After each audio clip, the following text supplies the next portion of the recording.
The following podcast contains naughty language and ridiculous situations. Listener discretion is advised. You know, I had forgotten all about the fact that 5 years ago there was a proposed Attack of the Killer Clowns. Not Attack of the Killer Clowns. My mistake. Attack of the Killer Tomatoes movie, a reboot of sorts.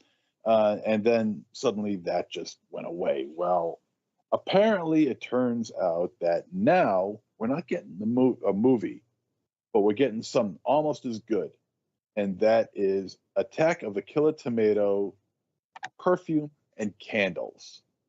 Now, it's going to be boxed. Each one is going to be boxed in its own VHS style box, complete with the Attack of the Killer Tomatoes branding all over it, along with its styles and its decor, if you will. There's an Austin-based movie-inspired fragrance house called Zyrina that's taking this on. As of right now, nothing's set as to when this stuff is going to be released. But you know what? Not only if you buy this, not only are you going to be singing puberty love, but you're going to be feeling puberty love once you splash this tomato-scented perfume on your bod. And who knows? You'll attract guys, you'll attract girls, you may even attract a couple of ants. Who knows? But anyway, that's the stuff that's coming out. And I don't know. Do you want to smell like a tomato? I don't know if I do. I know if Raven Shadow likes to smell like a tomato, best damn be sure to have some oregano go along with it. Welcome to Trick or Treat Radio.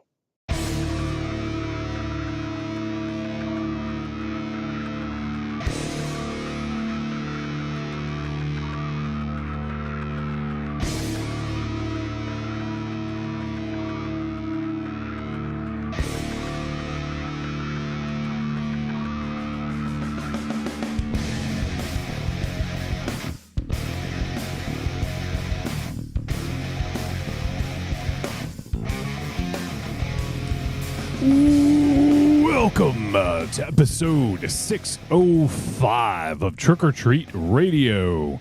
Trick or Treat Radio is the world's most dangerous podcast as it's recorded in front of an undead studio audience here at Castle Wolfenstein. Also, the lair of Lost Swag within the Raven Chateau and Casa de -0.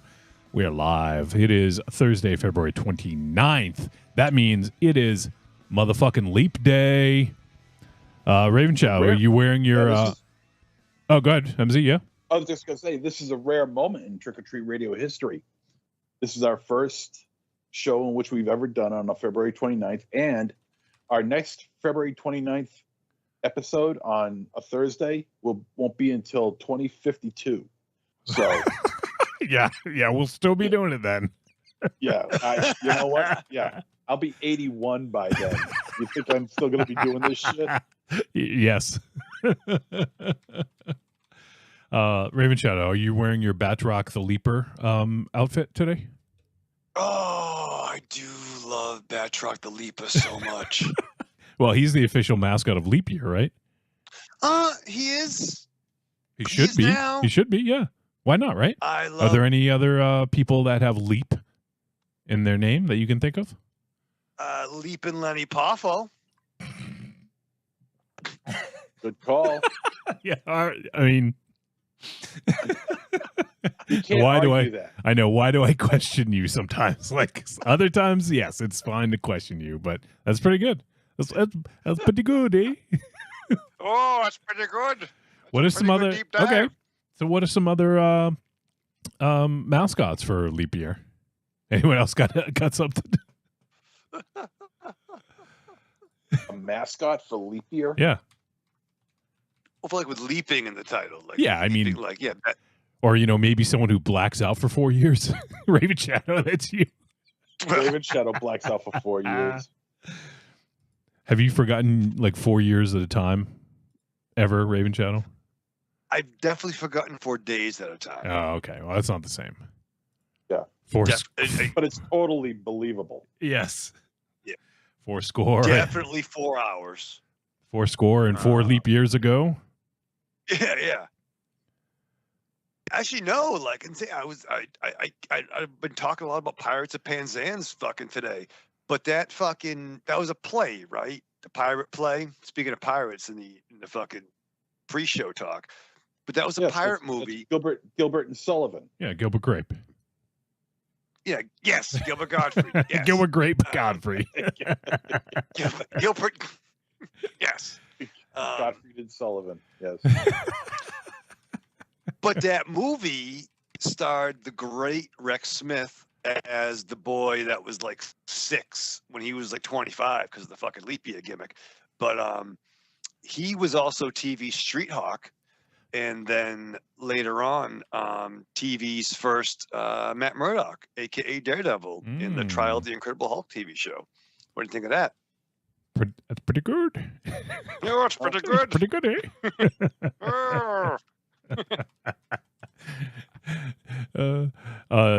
Danhausen is gonna mix with Raven Shadow, and pretty soon it's gonna be like, it's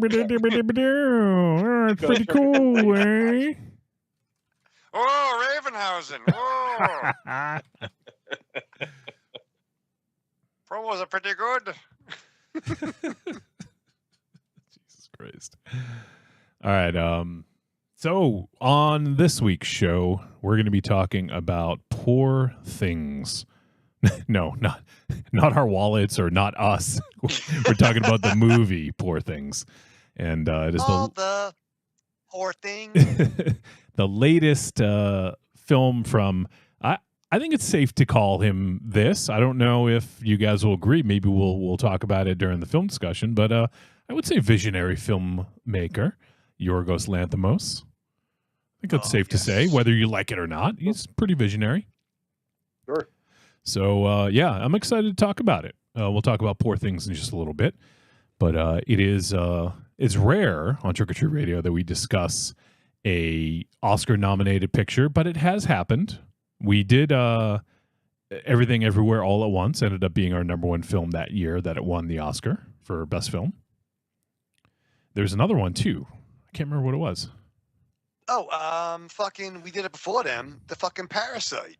Oh, yeah, that's right. Yeah, that's right. Yeah. Parasite. Yeah, yep. That's right. So, yeah, look at that. We're ahead of the curve. What's that? I am like Captain Kirk. What'd you say? I said we're ahead of the curve. Now we're ahead of the Kirk. Oh, I thought you said Raven Show. You're like Captain Kirk. I'm like, thank you. No. What were you going to say? You're nothing like Captain Kirk. Yeah. Maybe like Riker, though, right? Well, maybe with the beard. Yeah, I'm tall. I kneel over things sometimes. And you look better with the beard than without. You'll kind of for sure. With that. Yeah. No one likes me when I'm clean shaven. This was fucking Oscar nominated. You won't like Raven Shadow when he's clean shaven. Yeah. No. This has the most Oscar nominations of any film this year. Yeah. Best Picture, Best Actress, Best Supporting Actor, Costuming, I think. Best Costuming, Score. Yeah, it's got like 11 nominations, I think. Yeah. Wait, for 24 or for 23? For 2020. I mean, for films released in 2023, but it's the 2024 Oscars. Yeah.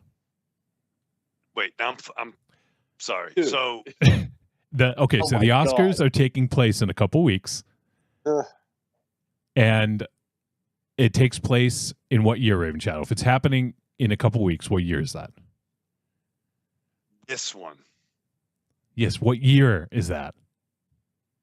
I don't know. Oh, Wolfie. my fucking God. Mary, 2024. So you're not Marty McFly, okay? You don't have to try and figure out what year it is, right? Hold your hand up. Hold your hand up. Is it fading? You colossal dick. Raven Shadow, would it be fair if they picked the best films to come out in 2024, like after 2 months? I was surprised. I'm like, oh, it's early this year.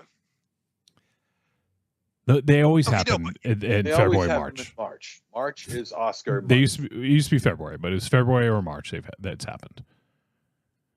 Because the leap year fucked things up. Okay, so all right, fine. No. The Leap Year is Batroc the Leaper is nominated for Best Actor. Yeah. Leap and Lanny Poffo, Best Performance. Yeah. It has nothing to do Best with Leap Frisbee. Year, okay? Oh. So the 2024 Oscars award Oscars to films that came out in 2023. Oh. Got it? Yeah, now I do. Yeah, okay. So I thought we missed the Oscars. Lots of awards. So No we're one getting gets this in. slapped yet. We're getting this in before the Oscars. So it's nominated for Best Achievement in Makeup and Hairstyling, Best Achievement in Music written for a Motion Picture, Best Motion Picture of the Year, Best Achievement in Directing, Best Performance by an Actress in a Leading Role, Best Performance by an Actor in a Supporting Role. That would be Mark Ruffalo. Okay. Best Adapted Screenplay, Best Achievement in Cinematography, Best Achievement in Film Editing. He just split on you. Jesus fuck. Split on Ollie fucking makes one noise and he gets up while I'm reading the fucking Oscars to him. What the fuck? It's like he's got ADD. He hears something and he goes off someplace else. No, that's Oh not. my god. That's not ADD. That's just fucking rude.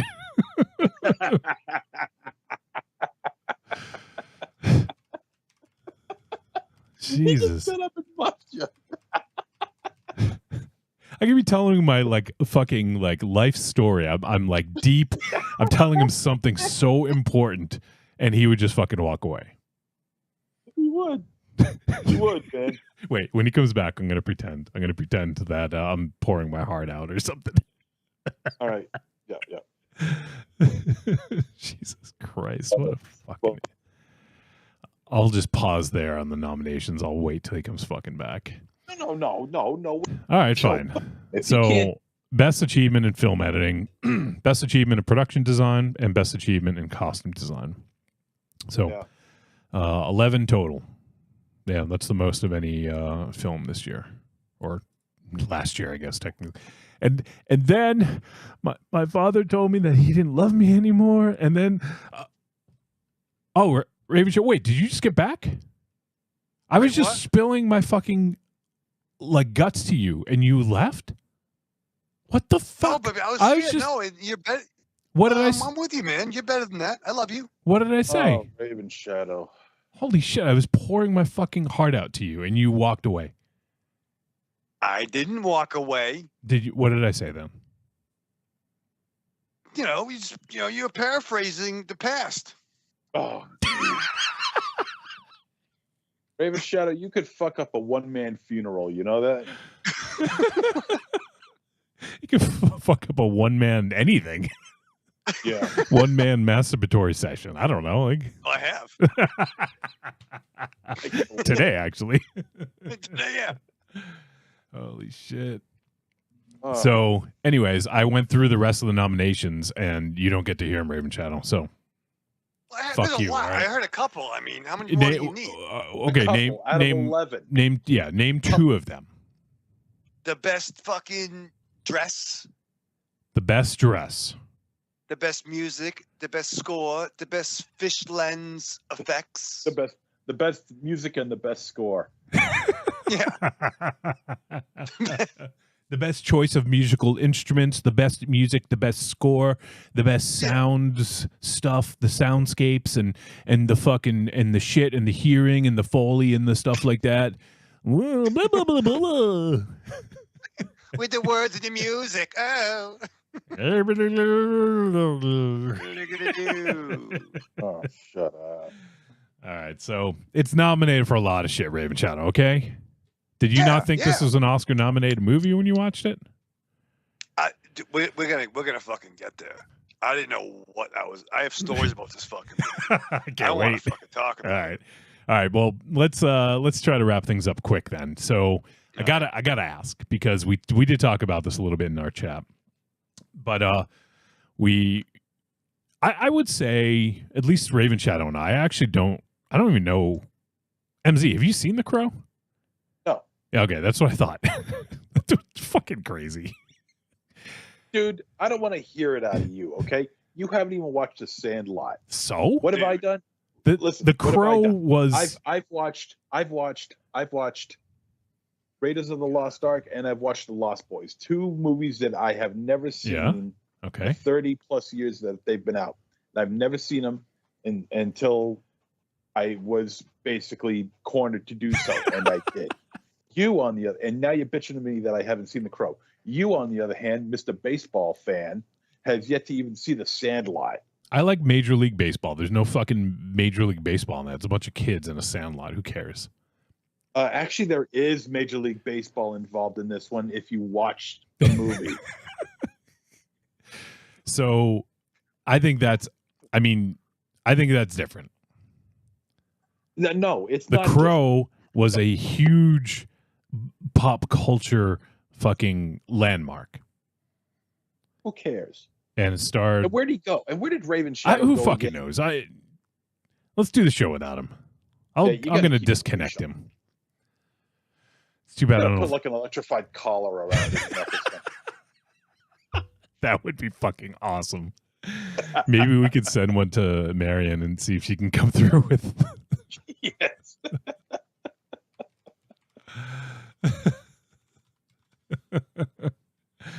That would be great. He gets up to go and is like, yeah. So is that a good idea, Raven Shadow? You think? Yeah. I agree. We're gonna get you an electrified collar. I agree. Every time you get up, you get fucking shocked. No, I'm glad you agree. Yeah, I'm glad you agree.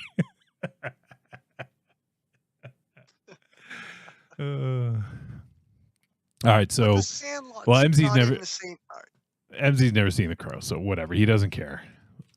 But so we saw the first images of Billy Skarsgård as Eric Draven. I like turtles. Does he look like the I Like Turtles kid to you? Yes. That's the I Like Turtles kid all grown up. No, the I Like Turtles kid all grown up is Darby Allin. That's funny. So, all right. So that broke the internet yesterday, at least in terms of my Facebook algorithm. So that broke the internet. Okay. It seemed like it did for a couple hours. They released Vanity Fair, released the first images of Billy Skarsgård, putting his coat on, and then what appears to be a varsity jacket at like a fireside evening, and kissing his soon-to-be dead girlfriend. And I gotta say, it doesn't look good. All right. It looks pretty bad. Here's the let me actually. Corny just posted a picture. He said, "Oh no, I'm sorry. This is not Corny. It was Marion." Marion says, "Hey, Corny." That's what confused me. But she said, "I find the new Crow fascinating personally," and she posted a picture of Ninja from D Antwoord, the hip hop group, which is actually pretty. Yeah, that's pretty good. Actually, it's pretty good, eh? Oh, D Antwoord. Oh, South African rap. It's pretty good. Very weird. Very evil. Do you like them? Yes, I like that Antwoord. We've talked about this before. Yeah, on the show, and that was a huge argument. But no, I did enjoy the Antwoord. Get freaky with it. Super freaky. I find you freaky. I find you. I don't fucking speak South African, bro. All right. Well, I'm always unsure. Let me see how you say die as it's D. Yeah. Okay. Yeah. That's what I thought. D Antwoord. D Antwoord. Let me see what Antwoord. I don't even know what Antwoord means actually. It's the answer. Well, look at that. I should know that. No. So it's the Antwoord. The Antwoord. The Antwoord. You guys hear that? The Antwoord. The Antwoord. So yeah, that's pretty good though. It does look like he does look like Ninja. I've seen Ninja. I've seen Darby Allin. I've seen someone post up a picture of Darby. They looks like Darby. So yeah, it's here's my take. Okay, it's not for us. We can go see it if we want, but it's not for us. It's a Crow for a younger generation. They're taking inspiration from popular pop / rock artists of this day and age, like fucking Machine Gun Kelly and Post Malone and these, there's some other people I saw named. I am not necessarily a fan because I just haven't really listened to them, so I can't say. I'm agnostic. I can't say I like them. I think that the facial tattoos, for me, it's just not for me. It's not a look that I would embrace. It's not for me. But a lot of people dig it. A lot of people like it. And this is for that generation. We can see it if we want to or not. The original Crow from Alex Proyas from 1994 is still going to be there. That's not going anywhere. The problem I have is that the character's name is Eric Draven. Now, the problem I have with that is that, for me, Brandon Lee is Eric Draven. I know that they did Mark Dacascos played Eric Draven in the TV show. I think it was City of Dreams or something. Yeah, and Mark Dacascos is awesome. I fucking love that guy. He's great. But I think Brandon Lee should have been the only Eric Draven. And the reason, the thing is with the Crow, it's not just one character. It's multiple characters that can go on this sort of like revenge story and get these powers. So that's why it doesn't need to be Eric Draven. Right. But Brandon Lee has been. You're saying that only Brandon Lee should be the Crow. Well, Brandon Lee he should only be Eric Draven. Oh, okay, all right. I didn't know there was a difference. The Crow, like that there's Brandon been different. Lee should only be Eric Draven. Well, he was only Eric Draven for 31 years. Huh? You missed everything about what Wolfie just said. Yeah, I don't understand. Well, it's about the Crow. Who gives a shit? Apparently, you don't. No. Basically, for those who don't know, for the two bedridden people that are listening, The Crow was a mediocre independent comic, I think, by Caliber in the 80s. Yep. James O'Barr. James O'Barr. You don't need us to fucking give any more backstory on that. Black and white comic that obviously they made. Alex Proyas made the movie. It came out in 1994. It's very famous. Almost 30 years. It'll be 30 years in almost May. 30 years. Yep. And it was at the time when their comic book movies were not like they are now. And this is really exciting. And Wolfie and I were both 17 in 1994 when it came out. While we didn't see it together, we saw it around the same age. I saw it with, Aries, and it was that. We probably saw it in the same theater. I saw it in fucking Downtown Showcase. Yeah, probably opening night. We probably in the same fucking movie theater at the same time too, which is funny. 100%. And I don't know about you, but when I left that theater in that summer fucking movie, I wanted to get my leather and run on fucking rooftops. Yeah. When I bought the cassette soundtrack for my fucking I had the cassette too, yeah. Honda Civic.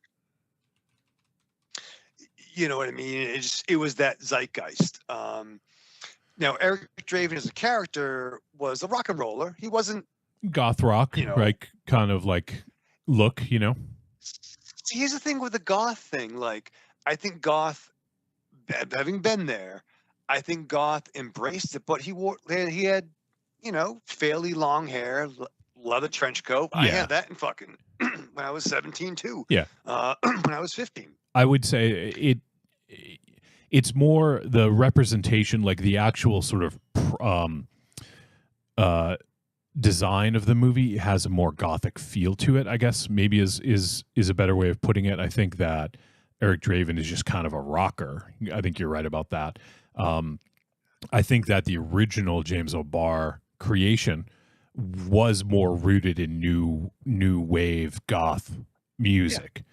And that's where a lot of the inspiration came from, was that. But then when Alex Proyas did it in 94, it took on a bit of a more kind of rocker vibe, but it had a very gothic feel to it in terms of the architecture and the city and things like that. Yeah. You know, it was the black leather and like, you know, obviously it was a heightened version of like clubs in the scene, but like that scene was not that far different from what we were experiencing either in our city or in Boston. I mean, it was that. Yeah, we went to, I mean, that time frame.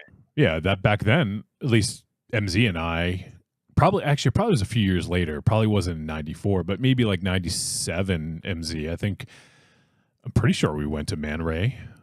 Like, didn't you go with us to go to, they did like Miss Goth USA or whatever it was, Miss Goth Massachusetts. We went a couple of years to Man Ray. It was for consecutive years. It was for the Miss Goth Massachusetts pageant. Yeah. Did you go with the Stream Channel? I don't remember.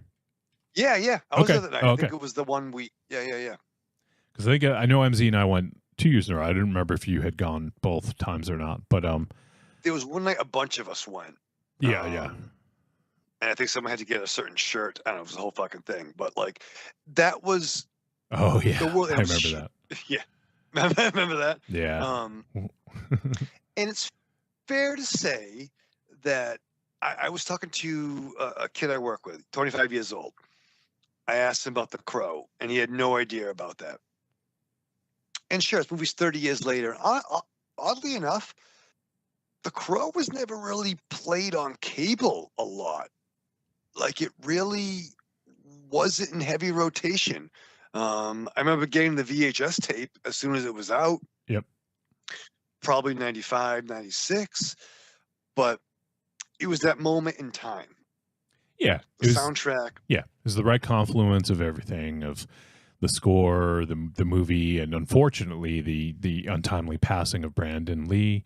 You know, everything just really made for this confluence of things that made it a cultural phenomenon, I'd say. Maybe not cultural phenomenon, but at least a pop culture phenomenon. I think, yes, pop culture. I think if you're anybody nowadays between the age of 35 and 55 were part of that now. You know what I mean? I mean, it even impacted wrestling. Look at the change of the character of Sting. Yep. You know, and what it impacted. The Brood probably came from that too, I would say. Yeah, the Gothic lifestyle. The Gothic lifestyle. Like, but you look at that image of Brandon Lee as the Crow, that is iconic and cool. Now, let's not forget, let's not get on a high horse too much. That's the only good version of the Crow. The original comic, right? The Brandon Lee film. Yeah, the sequels were kind of trash, and the TV show was like whatever. Right. It was like Eric Draven having adventures in the daytime on his Suzuki fucking bike. I don't blame them for trying, but it just didn't work. Right. You can't recapture that fucking lightning in a barrel, if you will. Right. There was a Vincent Perez sequel that, to be fair, had Iggy Pop. Yep. But it had some good things to it. Soundtrack was still pretty good, but right. Just and then later on, once the money came in, James Ibarra was like, "Oh yeah, no, Crow's an Avatar. There's been multiple. Fine, whatever." Yeah. There was 3 failed sequels. I think many of you were over the night that Smoke and Tie got the box set of the DVDs. Yeah, I do. And the room, so many of us were there when we watched the first Crow. Then the group got smaller for the second Crow. And then by the time it was just Eddie Smoke and Tie came over, it was like the ALC East of the fucking Game 7 of fucking 2003 Red Sox. Everyone went home crying. Edward fucking Furlong. I bet MZ would watch that one. But like, here's the thing now. So do you want to see Edward Furlong as the Crow, MZ? Oh fuck! I now see if Edward Furlong was the Crow in this coming movie, in 2024, I'd be all over it, especially in the physical shape he's in right now. It would be amazing. Well, it wasn't amazing then. No. So like, and to your point, Wolfie, I get it. I'm with you. Like, there's been average. You could, if you're gonna do Eric Draven, fine. So Adam West Batman is not the same as Christian Bale Batman or Yeah. Keaton Batman, or James Bond, right? Right. I just think that it doesn't look fucking iconic or cool, and it's okay. It's not for us. Well, and all we have to go on is 3 pictures. So, I mean, who fucking knows, right? Maybe, obviously, they're not going to release bad pictures, but they clearly know that this is probably going to be, a hot button topic. So, right. Maybe they decided to release these for a specific reason, and maybe there's other ones where it looks a little bit cooler or something, Now, here's one thing I want to say, though. Now, thinking about, trying to wrap this up. I'm sorry, MZ, but I feel we have to talk about this. You hear Heath Ledger is playing the Joker, right? Like, what the fuck? Fucking 10 Things I Hate About You, motherfucker. Fucking the fucking jousting movie with the Queen soundtrack. What the fuck? That movie's actually fun. And it might be. It probably is. But, like, at least then I'm like, what the fuck? When I first saw that poster of Why So Serious, I'm like, oh, looking about Just fucking getting comfortable. Take a nap, MZ. Need a blankie. Yeah. He's sleeping on fucking Jigglypuff right now for you Pokemon fans. Keaton, Mr. Mom is playing Batman, right? Yeah, I mean, you could go on and on, right? You see that image of him in the black suit, you're like, what the fuck? Like, so, like, I think the only way you can do this movie, it shouldn't be the same film. It should totally be different. And my thought is do more of an adaptation of the book, where him and his girlfriend, Shelley, they were broken down roadside. Shit happened. There was some supernatural stuff with a horse. Yeah. Maybe play on that. Like the True Grit sequel was more on the True Grit book, not doing the John Wayne gimmick. And I don't think, Alexander, Billy Sars is a good fucking actor. He's great. I don't think he would jump on to some shit. This has been talked about for years. Momoa stepped out.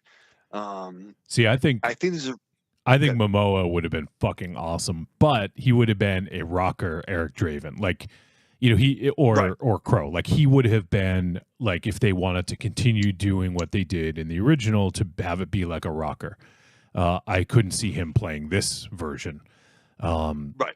But I think it's not a bad way to go. Like, Bill Skarsgård is a really good fucking actor.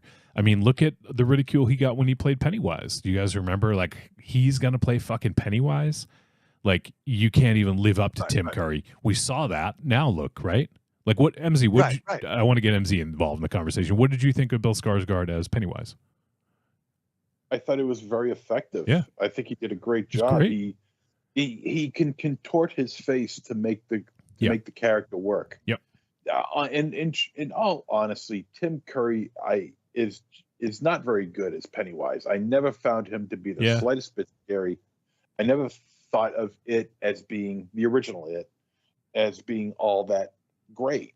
People love it. That's fine. I never found the appeal to it. And Tim Curry, as awesome as he is, I just didn't like him as Pennywise. Now Skarsgård, on the other hand, was fantastic.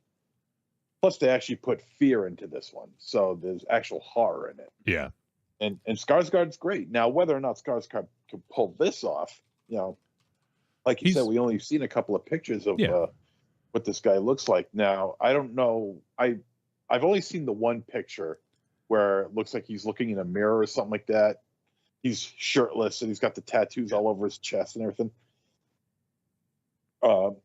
With the low riding skinny boy hugger jeans, because superheroes dress like that.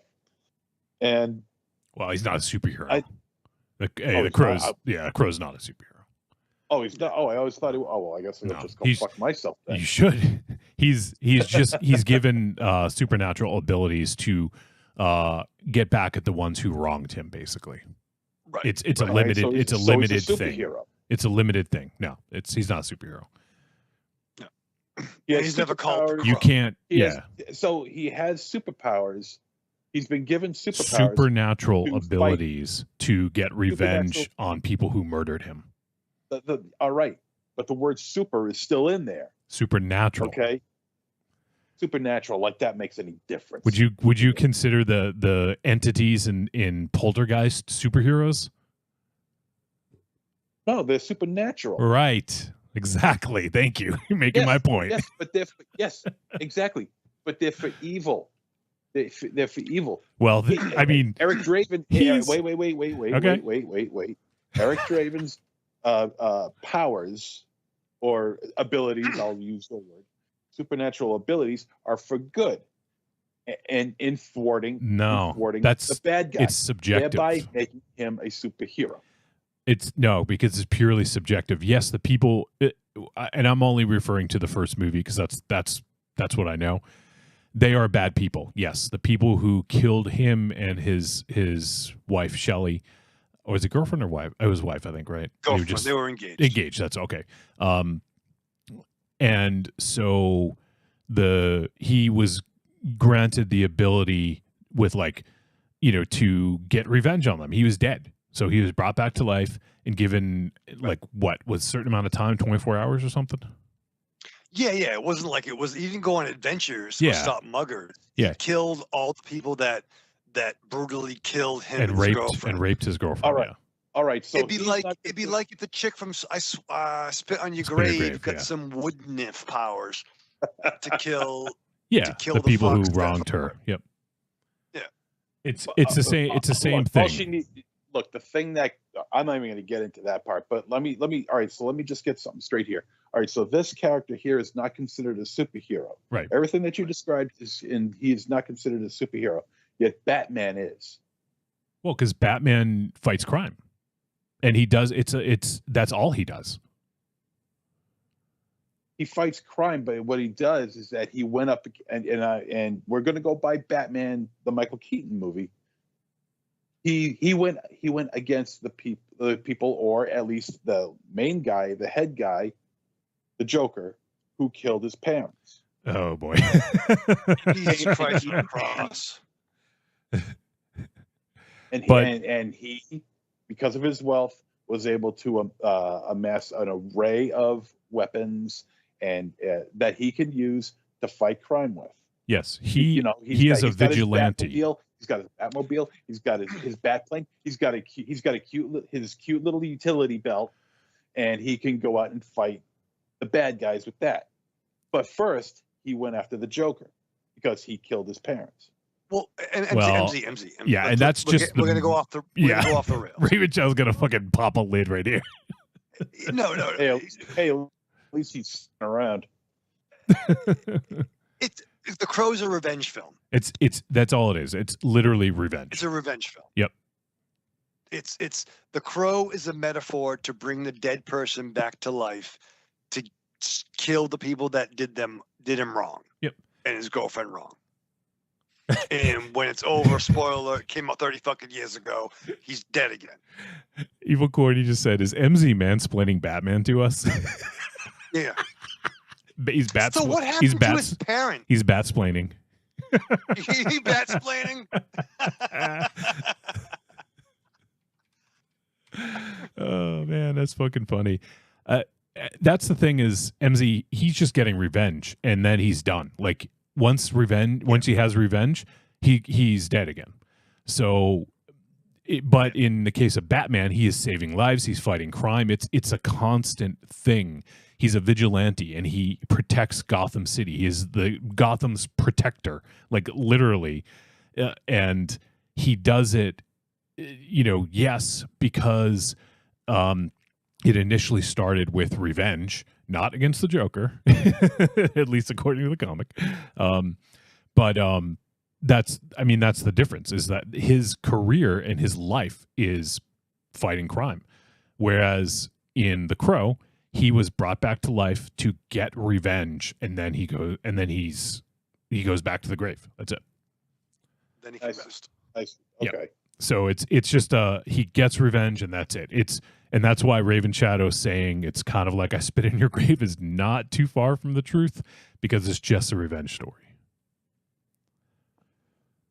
So like with this, like it's fine. Like have a new generation. I think what you got to be careful for, and fine if we're on the other side of the spectrum. Yeah, I want people to have something awesome, but you also can't be too. If you want something to be iconic, mythic, tap into the zeitgeist, it can't be too stuck in that time.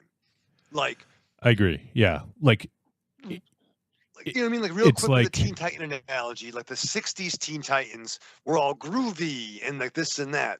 And that slang doesn't translate 50 years later. Or anything. 80s Titans were more keeping it real. But you can't be too caught up in the moment. Like, oh shit, let me just go on TikTok. Like yeah. How many movies have like, yes, here are the plans. Oh, sorry, call waiting. right. You know what I mean? Like, oh, let me page my friend. Let me page Raven Shadow 911. Right. Like, aside from cell phones, the 1994 Crow is timeless. I think the fucking haircut kills me.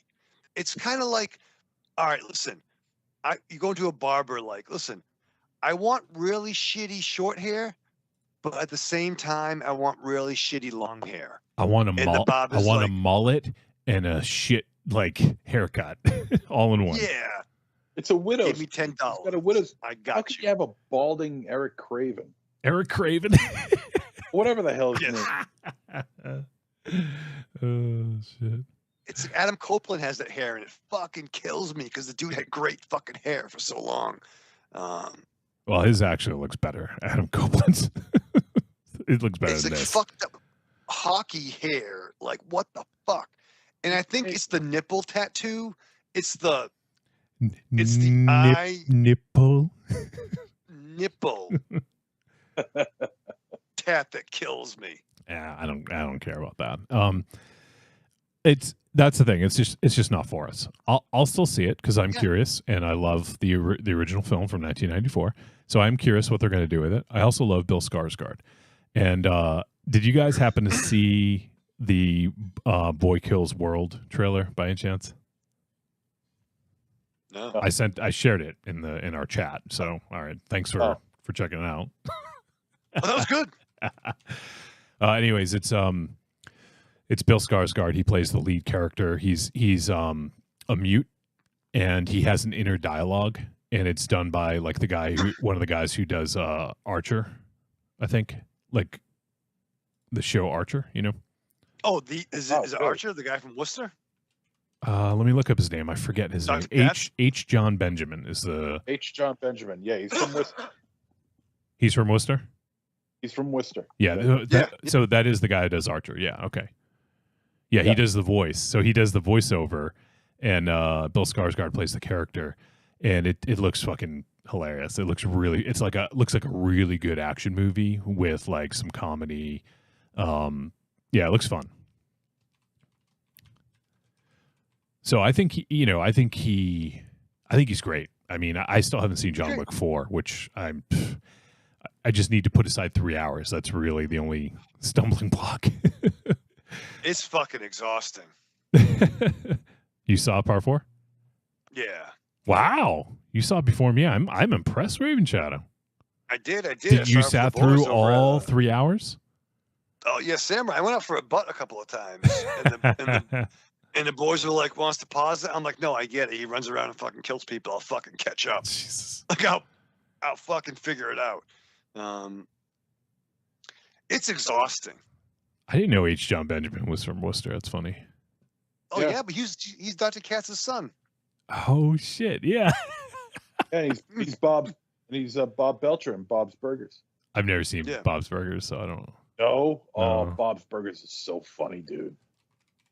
I've never seen. Well, I've only seen a handful of like Archer clips. I've never seen a full episode. Archer is amazing. He was That- also in Wet Hot American Summer as a can of vegetables. Yeah, he was a can of vegetables. Yeah. Yeah. That's awesome. That boy How good. can you not do anything but comedy with a voice like that? Well, yeah. So he does. So, He basically. So Bill Skarsgård plays the main character, and H. John Benjamin does his inner monologue. Treat. It looks fucking funny. It looks fucking awesome. There's some really great action scenes, and it has let's see, I'm trying to think who else is in it. I'm gonna look it up here. It's listed. Famke Janssen plays the main villain, I think, which is kind of fun. Shit. Yayan from the Raid films is in it. He's the guy with the long hair. Yep. Charlton Copley, who is fucking awesome. He was in District 9, and he also played in the A-Team. He played Murdoch. yep. Free In the- Fire. Oh, that boy good. Yeah, Free Fire. Yep, Chappie, Hardcore Henry. Like he's been in a bunch of stuff. He's awesome. He's also in it. Yeah, it looks fun. It's let me see who directed it. I don't actually know. Moritz Moore. I don't actually know the director. Yeah, this is the director's first film. Wow, that's pretty impressive for this to be Moritz's first feature film. But yeah, it looks fun. So I like Bill Skarsgård, and it's funny. I've been watching the show Vikings. Have you guys ever seen it? I want to. So for the longest time, Tanya's been like, "You got to watch this. You got to watch this," and I was like, "All right, yeah, I'll watch it." And we just never made the time to get around to it. So we finally started. I don't know, maybe 2 months ago. So it's just kind of slowly watching it, like maybe a couple episodes a week or something. But Bill's brother, I forget his name actually. Gustav Skarsgård is in it, and he's fucking awesome. He plays a character named Floki, and I think it's kind of a take on Loki, but he plays Floki, and he with Bill Skarsgård wearing the crow makeup, he actually looks to me like his brother, because Floki wears like black around his eyes and has like almost a very similar like look. Oh, for real? Yeah, it's really funny. Let me see if I can find a picture, and I'll put it in our chat so you guys can see. He looks a little bit like his brother. But all right, well, anything else you guys want to say about it? Let me look in the chat, because there's a couple things here. Marion says, "I've never seen a less attractive haircut in a movie, though, than the one that Skarsgård kid is rocking in those pictures." Thank you. Corny says, "I find you freaky and I like you a lot." Are the lyrics Raven Shadow? That's the D-Ent word. I think you Thank freaky. you. That was also a text that Coney sent me earlier today. Is that true, huh? It's true. Marion says, "Johnny, I said the exact thing to Raven Shadow last night. It's not for us." Corey says, "I'm glad it's not for me because I don't plan on watching it." Marion says, that's fine, but it's a stupid fucking haircut. It's fine, whatever. Marion says, It's not fine. I'll Wolfie. probably hate watch it. It's fine. It's not fine. It's not fine. That haircut is not fine. Corny posted a gif of I forget the actor's name. MZ, you'll probably know from Blazing Saddles. What's the lead character or the lead actor? Wilder? With Gene Wilder. It's the black actor. Cleavon Little. Cleavon Little. Yeah, thank you. Okay, it's a gif of Cleavon Little saying, "Hey, where the wet woman at?" And Courtney said, "That's me at the Miss Goth contest." To be fair, that's Coney at Costco. It should be, hey, we're the pasty white, we're the pasty faced white women hat. Yeah. Marion says, I had a shrine to Brandon Lee in my closet in college. Raven Shadow. Does she have a shrine of you now? No. Okay, good. Because that'd be I'm no- creepy. I'm no- You're I'm not no worthy. Brandon Lee, sir. You're not worthy. Marion says, I think Skarsgård has a great intensity. His look is just awful, though. Evil Corny asked, this is I'm catching up on chat. This is all old stuff. Evil Corny asks, MZ, is Candyman a superhero too? And you know, it's weird. It's Candyman. Candyman. The Adventures of falls in that Candyman. weird territory where he could be either one or the other. You know, I guess it all depends on your perception of him. You know, he's just one of those characters that falls within falls between the cracks. Yeah. Wait. Yeah. Okay. No, he doesn't. All right. If you say so. You just don't want to say that he's a superhero. Let me get through some more chat here. Oh boy, FTM popped in, said, "Evening family, FTM in the house." First time Mike says, I always saw The Crow as a revenge saga with supernatural trappings. Yep. Because you're 100% correct. Because he is a FTM. normal human being. And you know how to perceive correctly. First time Mike says there have been other crows in comics, novels, and TV, but the core of avenging unjust murder remains. Right. Yep. And he said Mark DeCastro. Although I kind of do want to see Candyman the Animated Adventures by like Paul Dini. That'd be killer. He says Mark DeCascos played Eric Draven on Crow TV series in the 90s. Yep. We did mention Mark DeCascos. He's awesome. I love Mark DeCascos.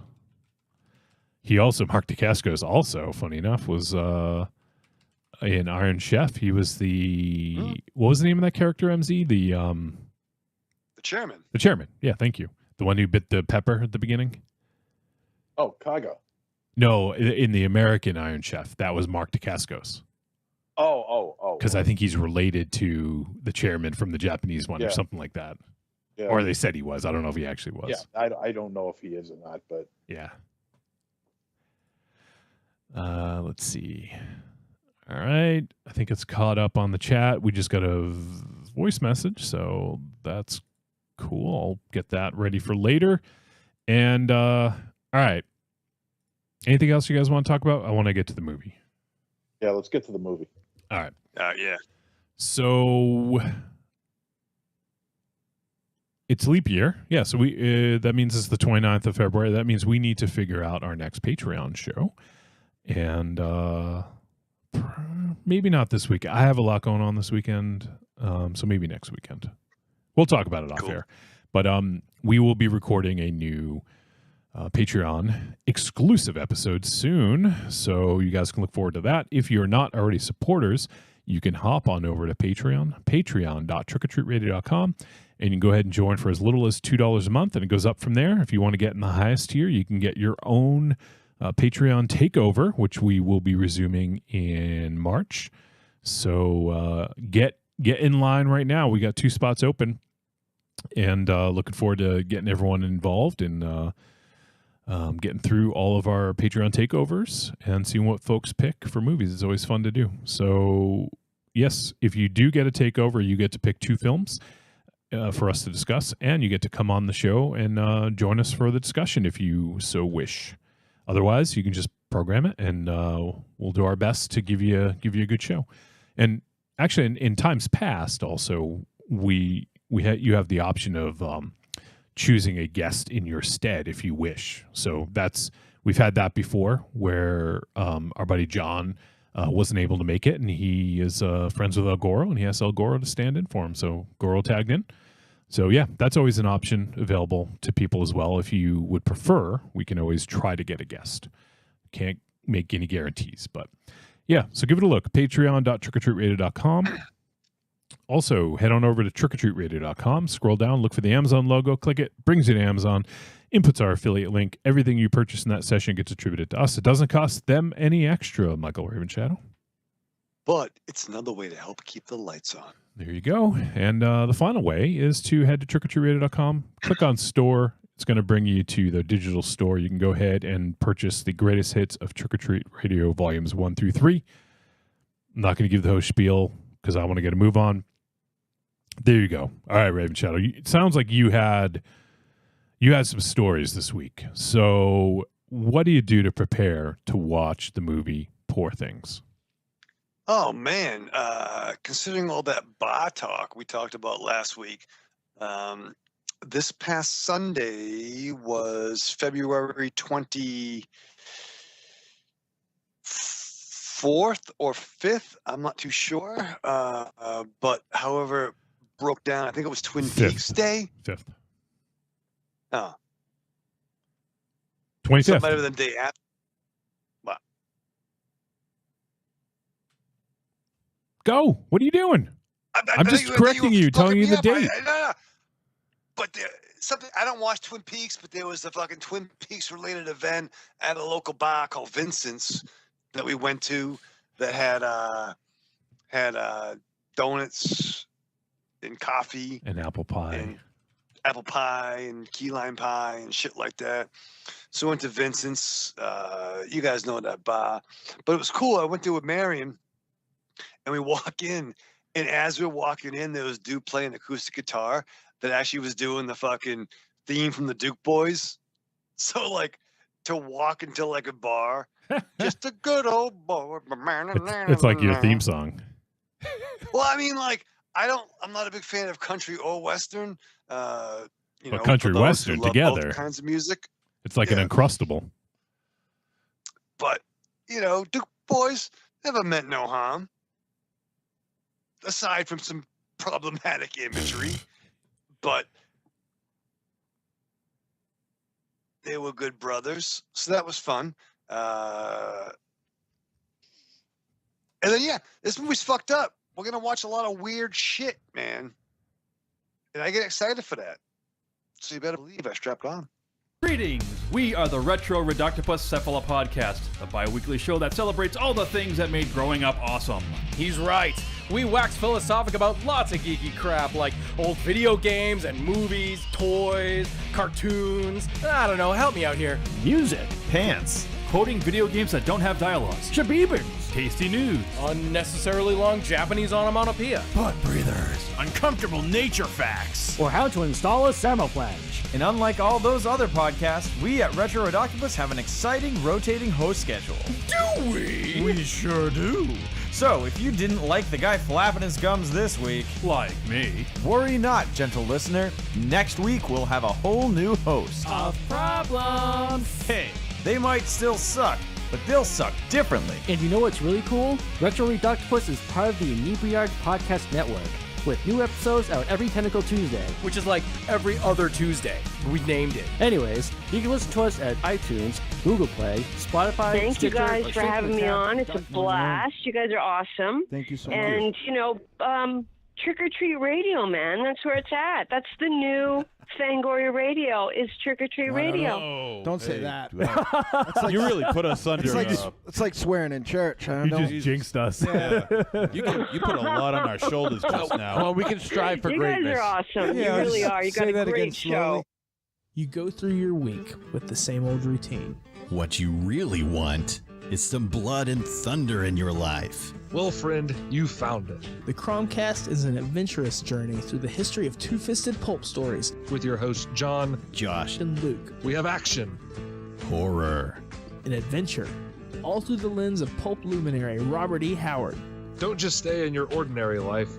Find your pulp life at thecromcast.blogspot.com. The Cromcast. The Cromcast. The Cromcast. A podcast for the barbarian at heart.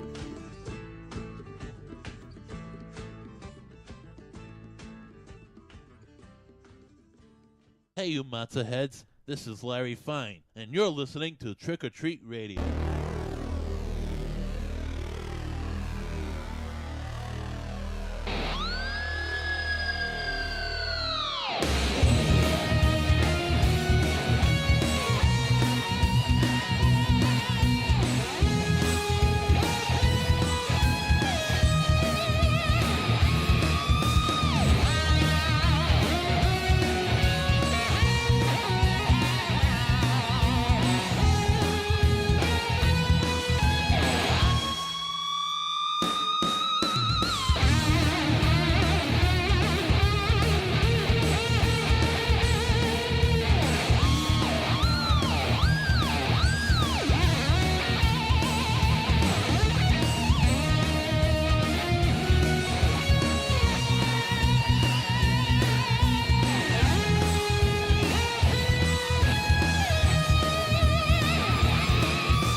We are back on Trick or Treat Radio. I have a mouthful of granola. No. I never realized how long it takes to chew a mouthful of granola until you're about to go on air. Yeah. All right. I think I'm good. All right. We are going to talk about the film Poor Things. Let's see. Do I have the post? Nope, that's the wrong poster. All right, let me get the right one. We're not doing Cobweb. That was last week. There it is. All right. So, got Poor Things. All right. Let me go ahead and run down the information here. The film is from 2023. It got a theatrical release at least it played in LA, I should say, in December, which is the criteria for getting on the Oscars. It has to play. Did you know that, MC? Did you know a film has to play in LA or California specifically for a week to be considered for the Oscar nominations? No, I had no idea.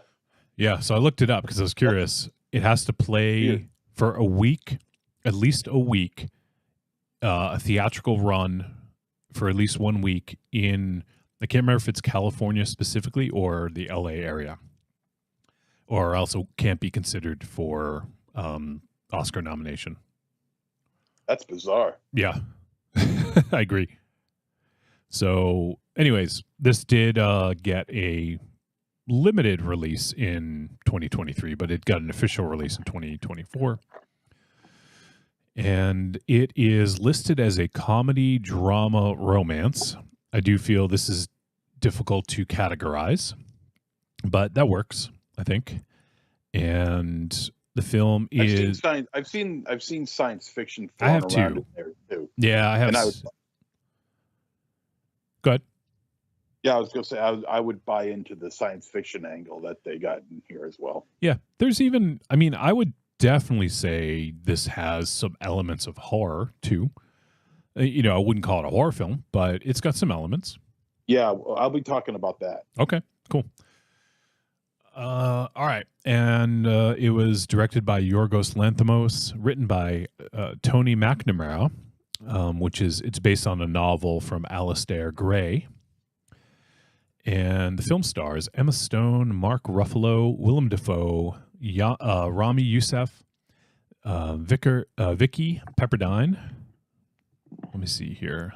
They're listed now in order of appearance, I think. So I'm not going to read every single fucking little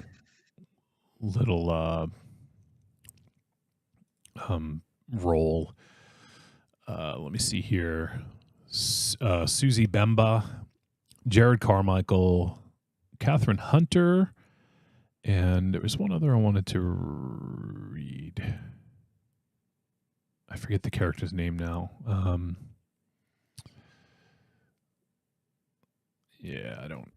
I forget the character's name. I'll have to look her up. I think it might have been, is it Susie Bemba? I don't know. Oh, and Christopher Abbott. That's the other one I wanted to mention as Alfie Blessington. And Christopher Abbott, funny enough, we've done a few of his films. He was more of sort of a independent actor until somewhat recently. But he did the film It Comes at Night, if you guys remember that. Oh. He did Possessor. He was in Possessor.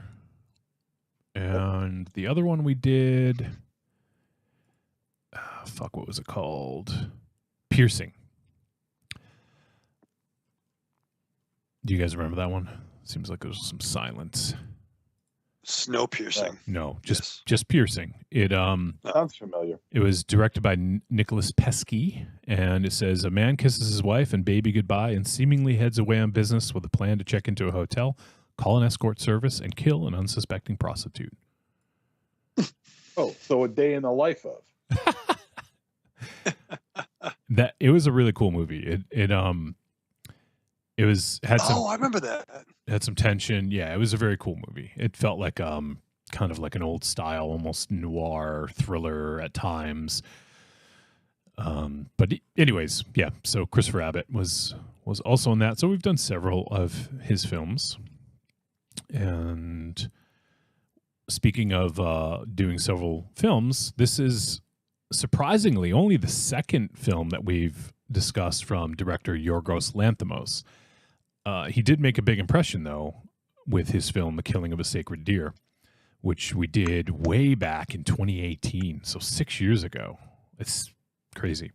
But he also did the films The Lobster. He's done some shorts. He did The Favorite, which also got some Oscar buzz 6 years ago. And Dogtooth. That's the other one, Raven Shadow. I think you saw that with Marion. Yeah, and that I saw part of it. Oh, sorry. Because that was on MZ's 13 days. 31 days. And then 31 days. Oh, 31 days, rather.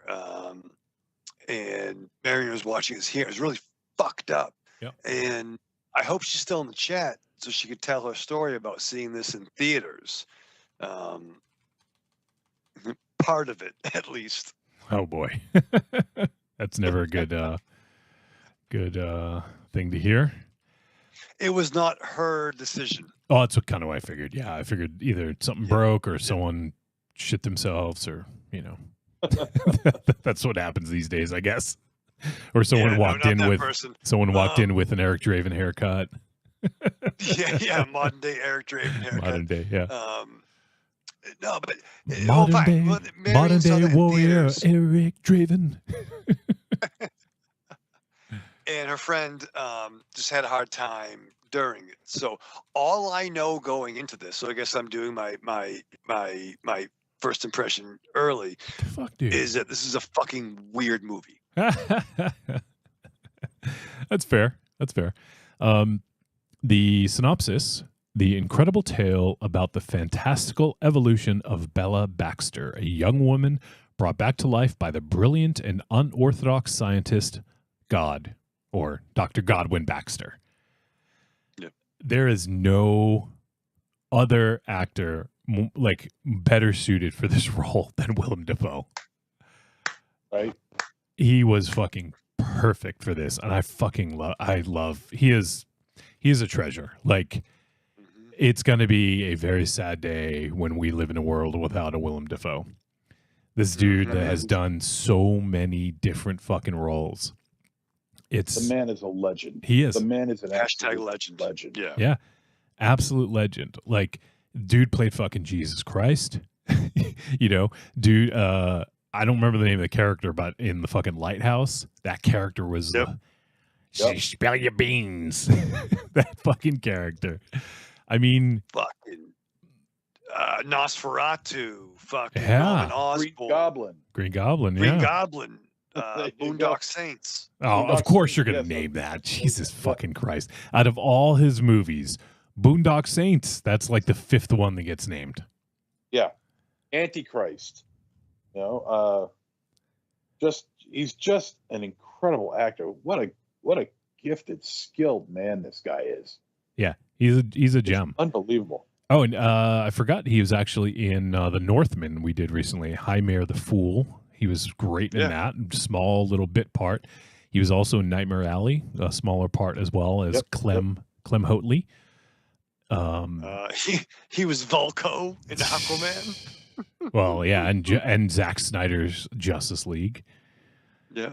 I mean, just it goes on and on. He is just a fucking gem. He is literally one of the greatest actors of our generation. Fucking Platoon. Yeah, I mean, you could go back and So fucking the other Vietnam movie he did, back in the Dizzle.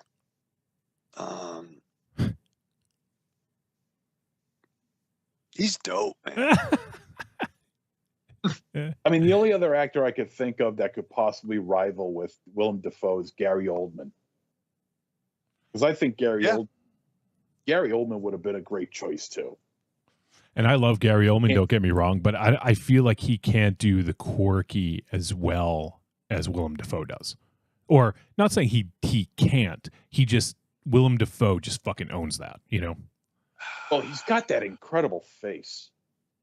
He's got that super angular face that has so much character in it. Mm-hmm. I mean, even through all the prosthetic that he was wearing in this film, you could still see that it was him. And it was still coming through the makeup. It was incredible. He's just an amazing actor, bar none. Yeah. I mean, we could literally go on and on talking about Willem Dafoe, but yeah, he was great in this. I wasn't familiar with Rami Youssef, who played Max McCandles, but I thought he played this really well. He wasn't as big of a role as I expected it to be from, you know, the way he was introduced. But I thought he was also really good in this. Let's see. Emma Stone.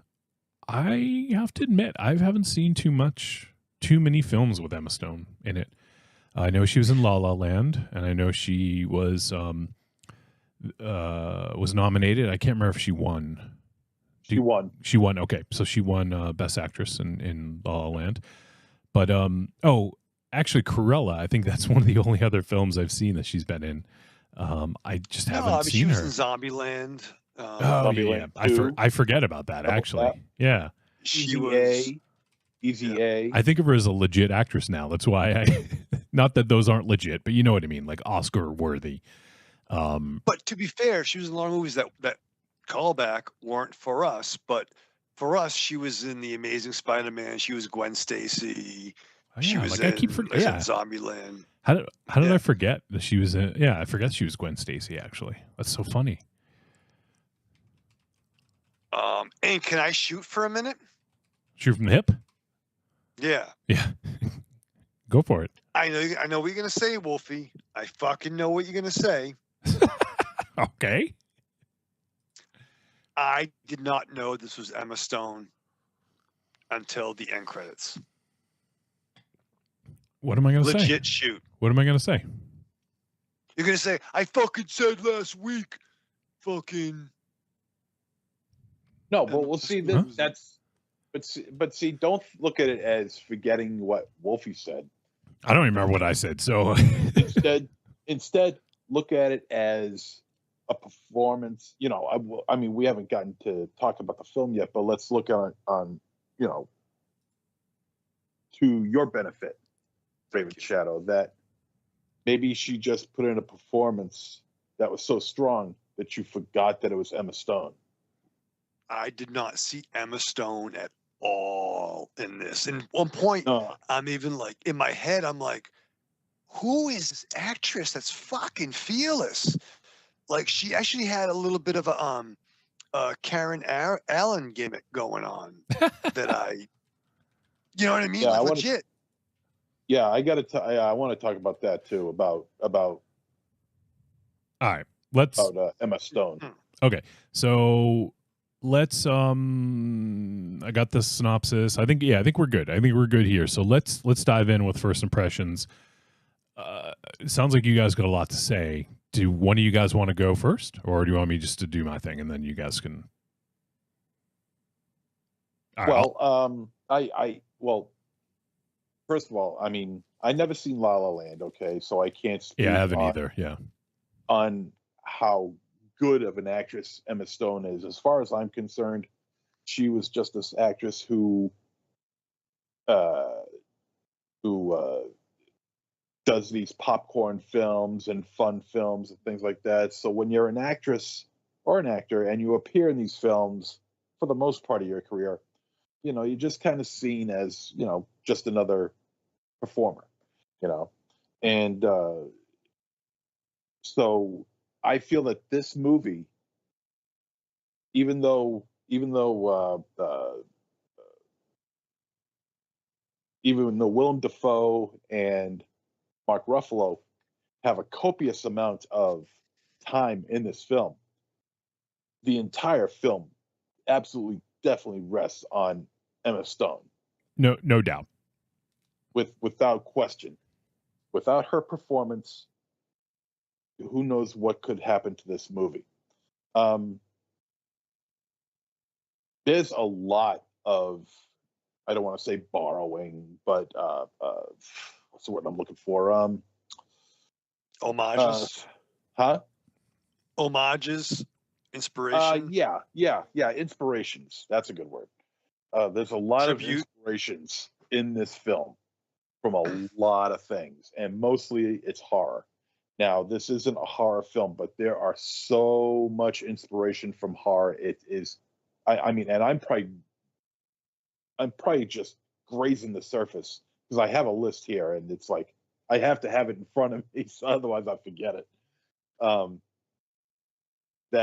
It's ridiculous. The amount of horror inspiration that's in this film is ridiculous.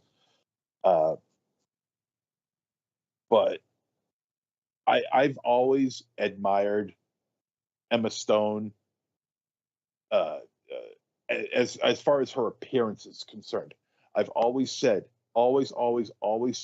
that she has a timeless look to her, that she can that her face and her beauty can transcend through time, and she would fit in there.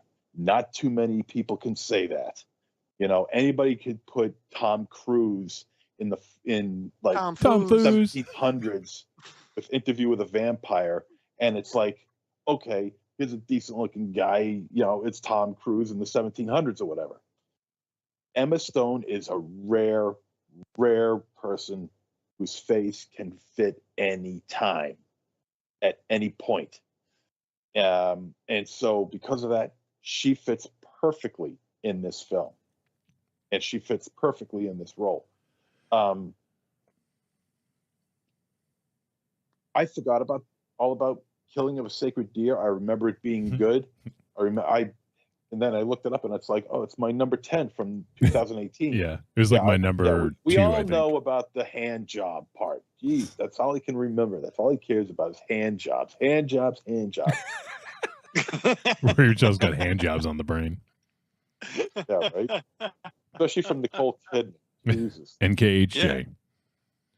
The NKHJ, yeah. I'm looking for a third job, you know what I mean? And just before we got on, it was playing on Pluto, so I started watching some of it, and you could see some of the early tropes of the director's style in this film, and now it's starting to flourish. Now it's starting to get bigger and broader and expand wider. But I was pretty impressed with what we've got here so far. We'll continue talking about this as we move on. Raven Shadow, go for it. I kind of gave a little bit away earlier. Give it away now. Give it away. I literally did not know anything about this picture. Well, I mean, that's true in most movies for you. Yeah. Except that it was over 2 hours long. Yeah, you just know the runtime. That's it. And fine. Legit shoot, I was getting fucking pissed. I'm like, how fucking long is this fucking movie? Marion came over. I'm like, it's fucking over 2 fucking hours. And I'm like, is it in English?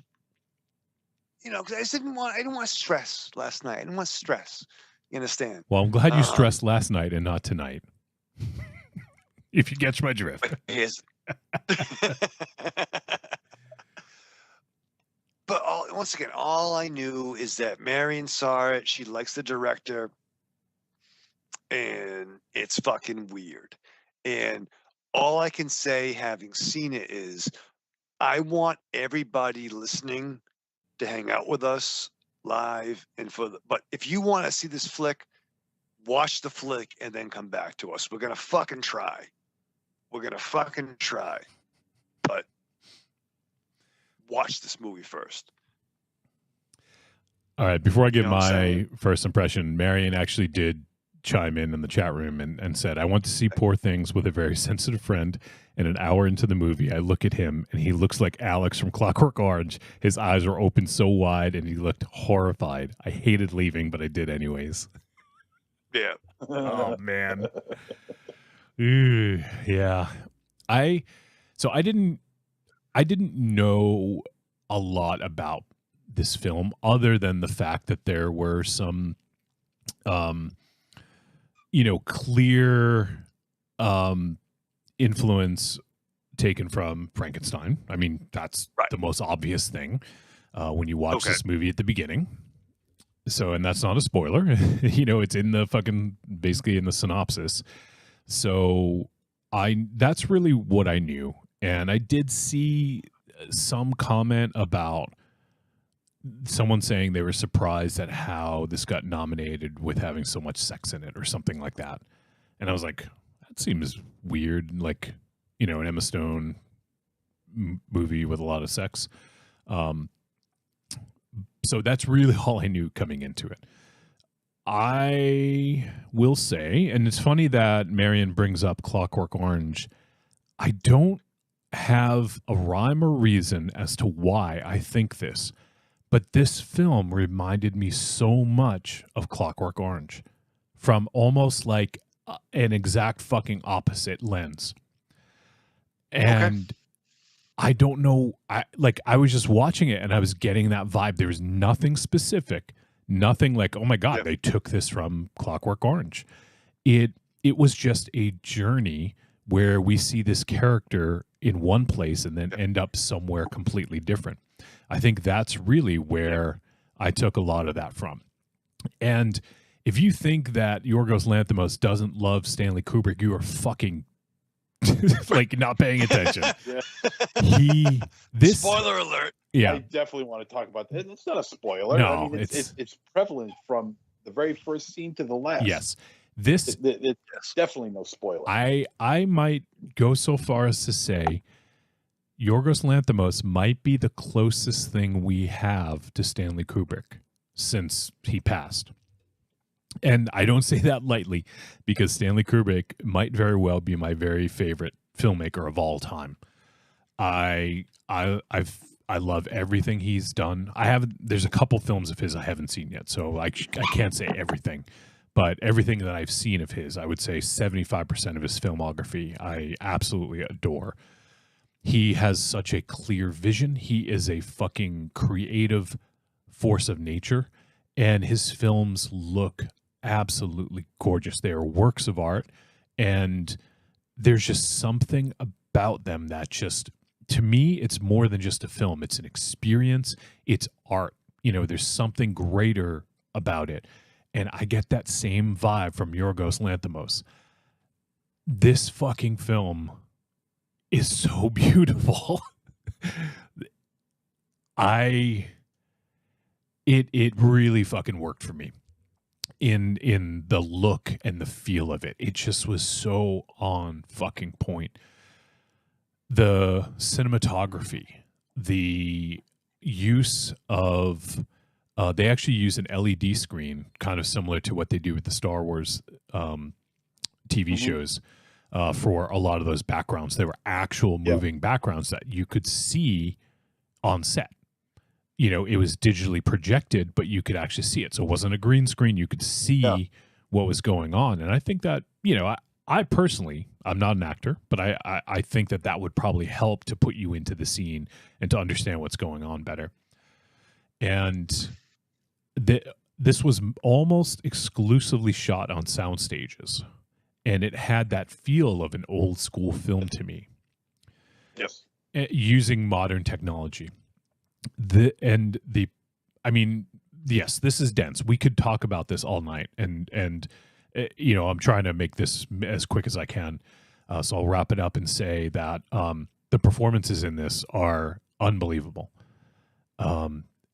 You had said this, I think MZ said this. This hinges on Emma Stone, on what was her? Oh my God, what was her name? Bella Baxter. Bella Baxter. Thank you. This hinged on Bella Baxter's shoulders. Without an amazing performance, this movie crumbles. It falls to the fucking ground and it crumbles. And also, Mark Ruffalo. His performance in this is so fucking good. And I don't know that I've seen a movie where multiple characters go from like point A to point Z within an entire movie. You know, like usually it's like you get from point A to point B in a 90-minute movie, like you're lucky, right? Like I feel like we went from A to Z with both with Bella, with Duncan Wedderburn, and even to a point maybe with Godwin Baxter, you know, and some of the other characters in this as well. But it's amazing what he's able to achieve in the 2 hour 21-minute runtime. And for me, it never was boring. Like no, not a second. Not a of this second. was boring. Yeah, because it's so.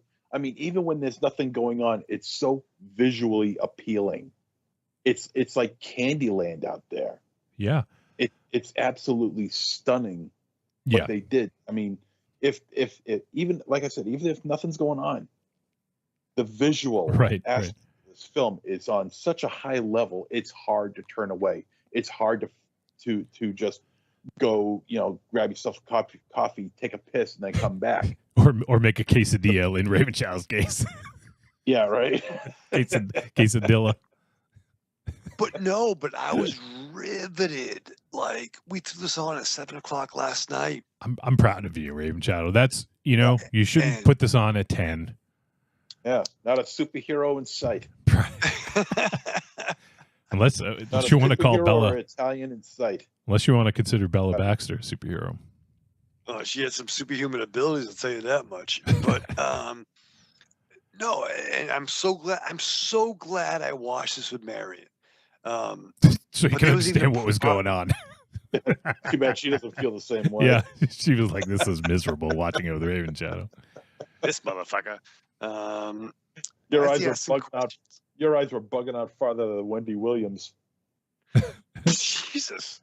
But like, I didn't know what this was, and for a minute, I'm like, I'm gonna fucking hate this, because we see Bella, and like, what the fuck is going on? Is she a woman child? What is going on here? And that dinner table scene with her and Willem Dafoe, like, what the fuck is this? Which one? The one with the apple? Right. Yeah. And the apple was great. And once again, seriously, watch. Gotta fucking get into it. Stop now and come back. Yeah, because we'll be gone by that time. You can stop now and come back. I'm just trying to help the fucking listeners understand, because we're getting into it. So when she's being fucking like, is she mentally deficient? What's going on with her? And I don't like that. Well, the reveal on that is really early on, so it won't be a spoiler if we bring it up, because it is part of the movie. It's not much of a spoiler. Okay. Yeah. So all right. So the situation here is this. Okay, here's the situation. Emma Stone, Bella Baxter, was a woman with child. Okay, someone's jumping ahead. No, we're not jumping This ahead. is the very fucking beginning of the movie. Dude, how can you jump ahead at the very beginning? Yeah, this is the very At the very beginning, we didn't know that. Yes, we did. Yes, you did. Yeah. It's explained early on. You must have been making a quesadilla. Jesus, that was in a hot pocket. Probably getting all of it. Hang on, keep going. Yeah, he's got to go get the guy who walks away from the movie like multiple times is saying that didn't happen. Yeah, and now he just walked away. Yeah. Okay, so what happened is that Bella Baxter with child. Well, it wasn't Bella Baxter's. It was she had a different name. Right. Well, yeah. yes, but I'm trying to avoid that part. Is found in the water. Washed up right near Godwin's place. Right, dead. And so what he does is that he brings her into his house, his mansion, really. Yep. His laboratory. And what he does is that he takes the brain of the unborn baby out of the baby's head and implants it into the woman's head. And that's why she comes across as being rather slow. She's got not an immature brain, but a not fully developed brain, or not yet even developed brain. An infant's brain. An infant's brain, Yeah. exactly. Yeah. And so that's why she she has these little quirks and these little tics, and she has these moments of anger and happiness, and they're just suddenly popping up, So so the doctor God is it Godly or Godwin? Godwin, but people call him Godwin. God, which is funny. Okay, yeah, she calls him God, but his name is Dr. Godwin, or Godwin something.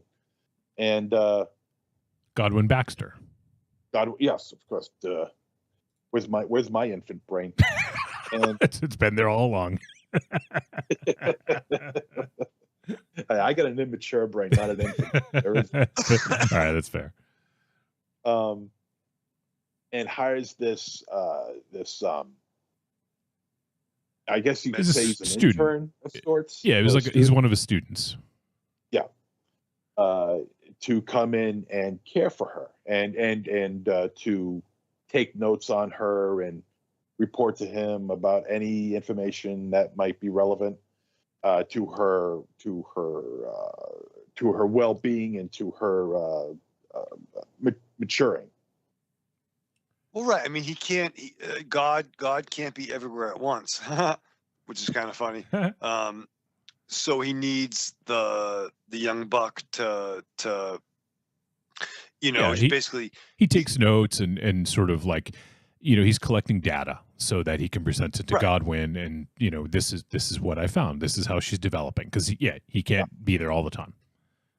When she's eating and she makes a comment like, "You're gonna count how many fucking nuts I have in my mouth?" That's funny. That scene was fucking awesome. She takes a handful over. But and can I just say one thing? No. Okay, one thing. That's it. Right. And then you're done for the show. We've already talked about Choose wisely. a woman throwing herself off a bridge, and then a mad scientist who honestly is horribly disfigured, Yes. a la Frankenstein. And we'll get into that. The removal of a uterus and a baby, switching baby brain into mama brain. But the only fucking warning in this movie. Oh, yeah. Yeah. The only fucking warning in this movie is tobacco fucking descriptions. That was funny. Or depictions or whatever the fuck. That was funny. That was funny even without just that alone was funny. Right. I laughed at that. This movie goes in, and they felt, you know what? Let's put a tobacco warning on this. As soon as I saw that, I'm like, Ravenshaw's going to lose his shit over this. And Marion paused. That's when I sat down with my fucking blanket.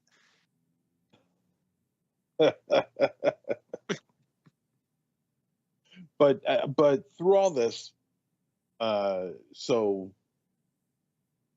they have, Dr. Baxter has this friend, a lawyer friend. Well, actually, I am jumping ahead of because the protege doctor, as well with Bella, and Dr. Baxter's like, well, I see you two getting along so well. I think she loves you and all this other stuff, and they start forming a small relationship. It's not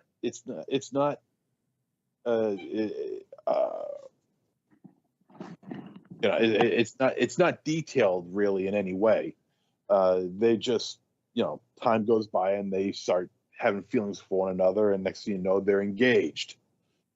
A lawyer comes over, that's a friend of Dr. Baxter's, willing to take Bella away for a nice long trip, come with me. I'll take you. Let you see the world. And then after that, all hell breaks loose. Because this movie does get bonkers. Yes, it does. And I've been trying to think about how to present some of this because I don't want to give spoilers, obviously. But so to me, one other thing that was that when I mentioned Clockwork Orange, this is a dystopian society, and I think it's fair to say it's a Victorian era, but it is a sort of steampunk dystopian sort of like society. And first of all, I love the aesthetic. I think it's great. It looks really cool. Beautiful. Yep. But I think that's one thing it shares in common with the Clockwork Orange is that dystopian society and how I'm trying to think of the best way to put this. There are forces that change the way our main protagonist views the world. And that changes based on their interactions with people and things like that. And that's why I feel like this is almost like the antithesis of A Clockwork Orange, because in a way, Alex DeLarge in The Clockwork Orange is he starts off being a fucking piece of shit, right? He's just hanging out with his droogs. They're raping, they're killing, they're stealing, they're doing all these things, and then he sort of becomes reformed through basically MK Ultra or whatever. It's government experiments to try to basically scare the fucking violence out of him. The free will, and it's funny. Right. I mean, definitely the Clockwork allegory is there. I got a little bit of Wizard of Oz too. Okay. And I mean, that could be how the first part of the picture started out being black and white, and it was beautiful black and white. So okay, I'll wait. Actually, I was going to say something about that, but I want you to finish. But I love, what the fuck, the way it was done, and I love the spatial awareness of the mansion and the environment that God had set up for Bella. And I like that when he would give his old-fashioned doctor lessons, in a what do you call it, like a stadium seating, and he'd cut up a body, put the insides back in, and him having a very almost Frankenstein meets Mar from Sin City face on him, and you wonder why did these actors pick this role? And as the movie progresses, you're like, oh yeah, I fucking know exactly why these fucking actors jumped on this, because there's a lot to play with. But did you want to add to the black and white, Wolfie? Yeah. So it's interesting because we see this film through Bella's eyes. We see her perspective, and that explains, I'll get a little bit more into this as well, but that explains the fisheye lens, which I will give complete credit to Tanya, who hipped me to it initially when we were watching it. She's like, halfway through, she's like, you know what? Every single time they show the fisheye lens, someone views her from a different perspective, or she learns something new, or, there's a new perspective. So I was like, oh yeah, that's pretty interesting. Let me, keep that in mind as we watch. But when the film starts out, black and white, because she's a baby, she's an infant, and she doesn't have colors in her world, so to speak. She doesn't know right from wrong. She's she's just starting out without any pretense, without any, like, she has literally a child completely free of oppression, of guilt, of negative experiences. And like, we're all shaped by our childhood for, better or worse, and that shapes who we become. We go through, like, years and years of whatever. Like, it can be happiness, it could be sadness, it can be guilt, it can be fear, whatever. And that shapes us in some way. Go ahead, Rare Channel. But it's also the progression too, and it's almost like a dark Shazam Captain Marvel. Oh my God. Instead of the body of the body of a child, the mind of a child in the body of a human. But what would it be like for real? And even down to, this is early in the film, but like peeing on the fucking floor, like and she pisses on the pees floor. her pants. Yeah. But also, how I look at it is somewhat similar, but I think a little bit different. I looked at it as, her world is, and it's almost a take on what you said, Raven Shadow, about the Wizard of Oz, but not exactly. I saw this as being her. She's in black and white, so she lives in a black and white world. All she knows is the house, because she said that a couple of times. All she knows is the house, so she only knows this black and white world. She only knows what these colors look like, or what these walls look like, what this chair looks like. She only has one idea in mind as to what everything in her world looks like, and has no clue as to what it looks like on the outside of that estate. Once the doctor not the doctor, but the lawyer, Ruffalo, what's his name again? Duncan Wedderburn. Wedderburn. Once Wedderburn takes her out of that environment, that's when her world opens up. That's when she sees all the colors that she has been meant to see. Right. And therefore, it's at that point her brain starts to mature, because you notice how during her black and white years, or black and white days or years, or whatever you want to call it, she's stuck. She's stymied. She doesn't have a very strong vocabulary. But then once she gets out of there, her vocabulary explodes. But she doesn't speak like the way we speak. To a certain degree, she doesn't. I mean, she does to a certain degree, but she does it with such a fierce honesty, and in a way that nobody could possibly argue. That's because she hasn't been shaped. She doesn't herself, have, and she shaped herself in a way that she can't be defeated in any discussion, because she somehow figured out a way to win every argument just by using sheer honesty and just her. But she doesn't know. She doesn't know any better. Like, why do we? No, that's the beauty of it. Why do we lie? Like, I don't mean us specifically, but humans. Why do we lie?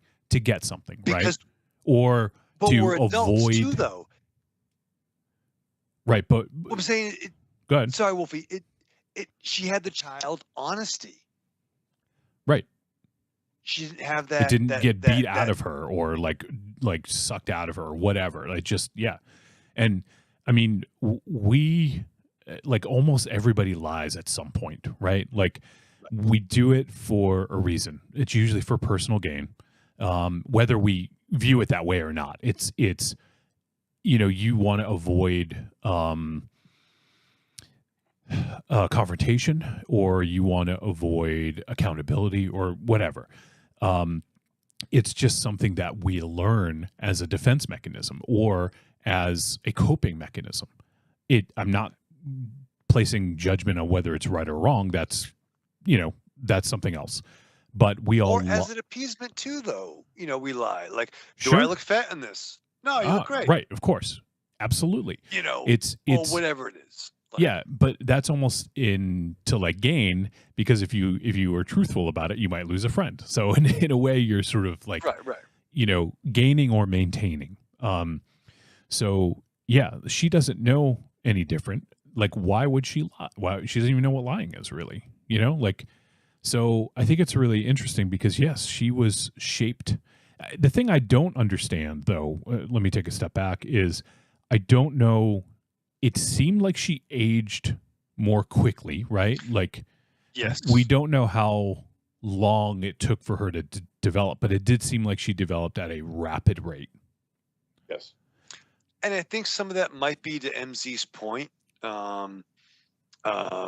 We also didn't even go over the other creatures that were in the house. The dog chickens and the pig chicken.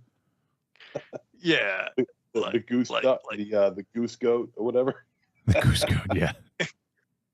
like the fucking Dr. Mengele level of fucking experimentation that God fucking well, went why don't we go through, with Dr. Moreau? That might be a better. Yeah. Yeah, fair. Dr. Moreau.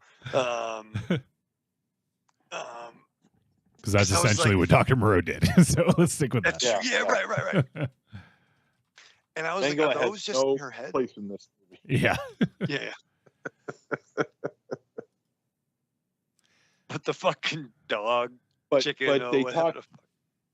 But I liked how how this is a series of experimentations where Dr. Baxter talks about how his father experimented on him by mutilating his genitals. Yeah. by mutilating his genitals. And then you get Dr. Baxter, who is using Bella as well as the animals in the yard as an experimentation. And then later on, as we find out what Bella's intentions are with Mark Ruffalo's character, I can never remember the name. But with Mark Ruffalo's character, Duncan Wedderburn. So this lineage of experimentations just continues to go on and on and on. Yes. Yep. And I think Marky Ruffs played this role with a fantastic mustache twirling. What was that? With aplomb? With aplomb and a plucky spirit. Like, he embraced this mustache twirling heel. Because then it came down to so you got the thing is, it wasn't. I don't think it was mustache twirling. He really, yeah. Okay. He saw the opportunity to control somebody, because she was, like a childlike. He didn't know exactly what she was. He just knew that here's this beautiful woman who's childlike and thinks that I'm fun and cute and sexy and all these things. So almost like a grooming thing where I can teach her to be what I want her to be. She is malleable. So right, because he was a lawyer. Because that was what was fucked up was when God brought in the Victorian cuck. I loved her. Well, I was talking about the dude. Yeah, but like, I don't think a woman is a cuck. Wait. I'm sorry.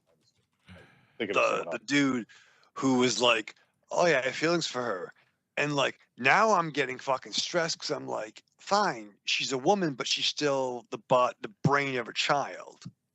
Like, yeah, but when you're a sleazebag, the mind is irrelevant. It's the body that matters. That's why I think that's why Duncan Wedderburn liked her even more, because she was malleable, But the cuck knew more of that. So who are you referring to? Are you talking about Max McCandles? Yeah.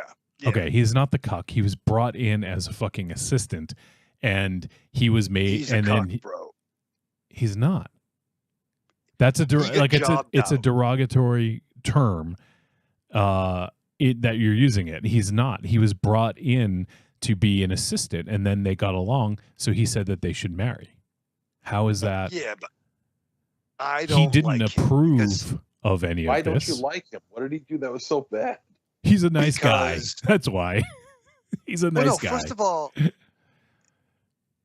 if he knew that she had a body of a child, so like for me, like, and we're gonna get into it. Like, there's a lot of nudity in this film, and a lot of sexuality. I didn't see it as like provocative because I'm like, well, that's the Right, mind of a right. child is in this body, Yeah. who's feeling these emotions. Right. And she, and she has if a child had a grown person's body, I imagine it would be a very different experience when they're grown, like becoming of age or learning Intimacy. more about themselves. Yeah.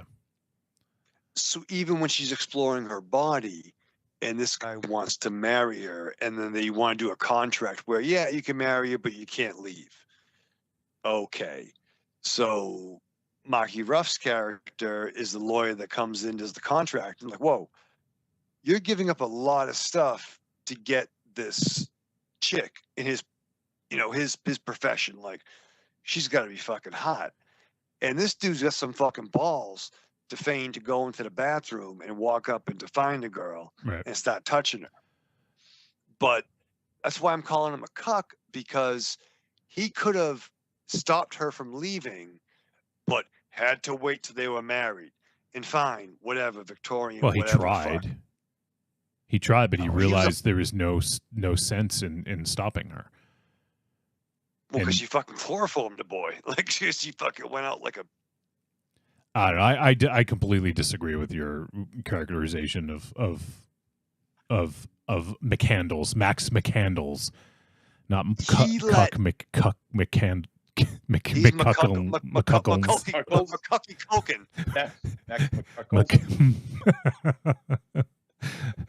McCucky McCandles. Yeah. McCucky Canandles. McCucky Canandles. Yeah, I completely disagree with what you're saying, but Yeah, I disagree too. He's not. The, I just hate him. why do you hate him? It makes no fucking sense. Is it because he has hair like Poindexter from Revenge of the Nerds? There is some. Poindexter. Speaking of being influenced by our lives, like there's a reason you hate him. What is going on here? What aren't you telling us? No, first of all, you shouldn't marry a chick with a fucking. Once again, I don't know how much time has passed this movie, but it wasn't 18 years. Maybe I'm just focused that even a child in a mind of Raven a fucking Shadow. 20-something. This is a movie where they is a movie. operate and take a baby's brain out of a baby's head and put it into the body of a woman and reanimate her. Okay? Yeah. They can do that. You're now. cool with that, but you're not cool with this other thing? Makes perfect sense. Wow. All right. Thank God. I just think he let her leave. Not once. Max McCuckles. Yeah, Max McCuckles. You know what? I think you know we what? should go back and rewatch every minute of this 2 hour and 21 minute. Yeah, movie. I agree. Raven Shadow. If you look at the men in her life, look at who she ended up with. Does it not make sense as to why she ended up with who she ended up with? Do you not agree with that? I just don't like that character where you could have stopped That's fine. the woman you loved from leaving. Yes, and then she She wanted wouldn't. him. No, she wouldn't have been a woman. She would have been a girl for the rest of her life. You like that's the same as like keeping like your bird in a cage his whole life. Like you gotta let it experience and get out and like spread it and flap its wings. But at the same time, too, I wouldn't be betrothed to a woman child either. What? I don't think you should. But you would know somebody in real life that had the brain of a baby put in a woman's head. You're cool with that. No, but I wouldn't. That's a legit what I'm saying thing is- that can happen. Okay. Yeah, I'm sure we have TikTok. We can enough with the fucking cell phones, right? Like fucking stop with the fucking 5G, man. It's going to give you a baby brain. yeah. Enough with the fucking All PlayStation right, well, 6. there's enough to talk. I just don't want to. Yeah. I don't want to have sex with a fucking Raven woman Shadow, child. you gotta deal with your issues, man. You gotta deal with your issues. You want to fuck a woman child? You gotta deal with your issues. This is a movie. You don't have to hate one of the leads because in this world that they created, he's doing something that is like in our world would be perceived as wrong. I just thought he was a punk. You So know, I'm you thought saying he was a cuck. punk. How many movies have we watched where people get killed and you root for them? How is that any different from what's being discussed here? I don't know what the fuck you're talking about. No, but like the dude was a fucking punk bitch, man. I mean, that's your opinion. It's well, fine. Yes, I am European. You're very European. Yeah.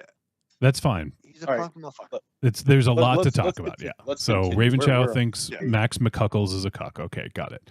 He doesn't like him, and he doesn't like the end of this movie because he thinks he would like to see her with, the guy who threatened to kill her and have her genitals mutilated. No.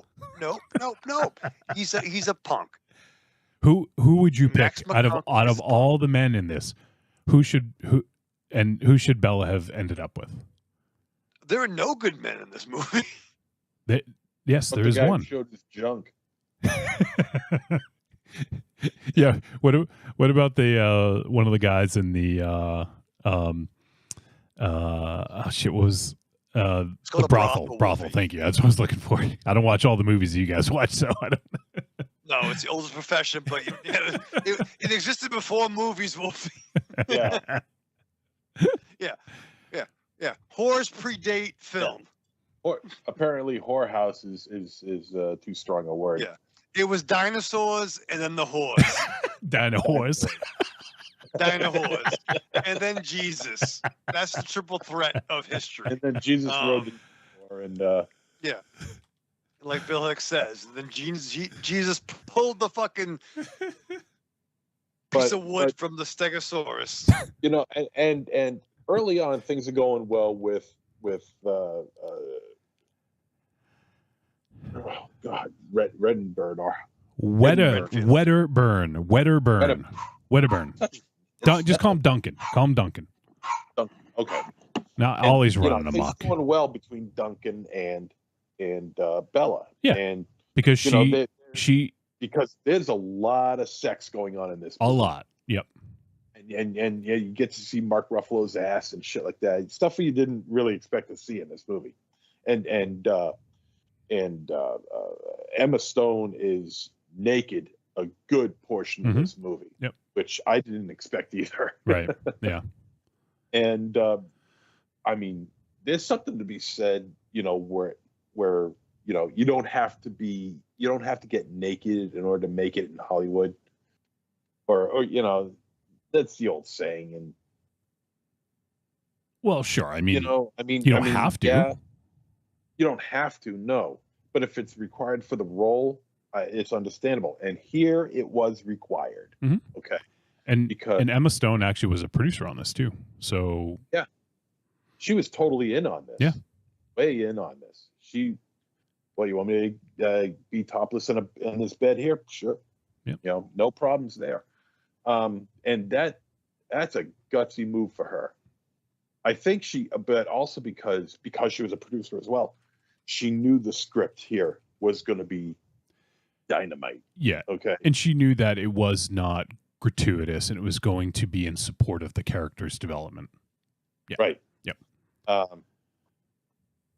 And she lays down with a ton of guys in this movie. Yeah. Some were pretty out there looking. I mean, I know it's a movie. She damn well knows it's a movie, but goddamn, she's got to put her brain someplace. No pun intended, but she's got to put her brain someplace and just realize that this is just acting and it's a performance and things like that. But she must have been I would say probably 8 or 9 guys in this movie. It was a ridiculously, almost obscenely high amount of guys that she's with throughout the entire film. Right. Because, I mean, yeah, she was a prostitute for, like a good portion of it. Yeah. And by the way, I love the madam. She's great. If there's one character we haven't discussed yet, it's the madam. I loved her. I thought she was great. She had that great old whore smoker's voice. She got that gravelly voice. She almost sounded like Harvey Firestein. Yeah. Yes. And I gotta call my mother. Oh crap. Oh crap. She is fucking awesome. She was in let me try to find her. I'm almost positive it's the same person. But she looked kind of like a Sketsy. Oh, if it's the woman I'm thinking of, she was in Andor, and she was awesome in Andor. Let me see. Well, while you're trying to find that, there's go this ahead. scene. There's this one scene. Oh, go ahead. No. I said you go ahead. I'll look for it. Oh, okay. There's this one scene in which there's this really like pug-eyed dude walking in. Okay, he's got one eye shooting this way, one eye shooting. Was the guy that crawling way. on the floor? And he's there like trying to decide which girl he wants out of a line of like 9 or 10 girls. And here comes Bella with her honesty and with her logic, really. She's probably the most logical speaking person in this film, where she's like, well, wouldn't it make more sense where instead of having him choose which girl he wants to be with because one of us might be repulsed by him, couldn't one of us choose him, therefore establishing, him as being a better looking person than he actually is? Right. Right. So, it's that kind of logic and that kind of thinking and that kind of mentality that drives this character of Bella throughout the entire film. And it's more and more impressive every time she does it because she finds a new way to put simple logic with simple words and simple meanings into any argument and actually make complete and total sense. Whether the other person agrees with it or not is irrelevant. But this person is making complete and total sense of everything she has said to everybody. And if I'm remembering correctly, she's hardly ever wrong, if maybe never wrong. And she's wrong. In handing the money to the people.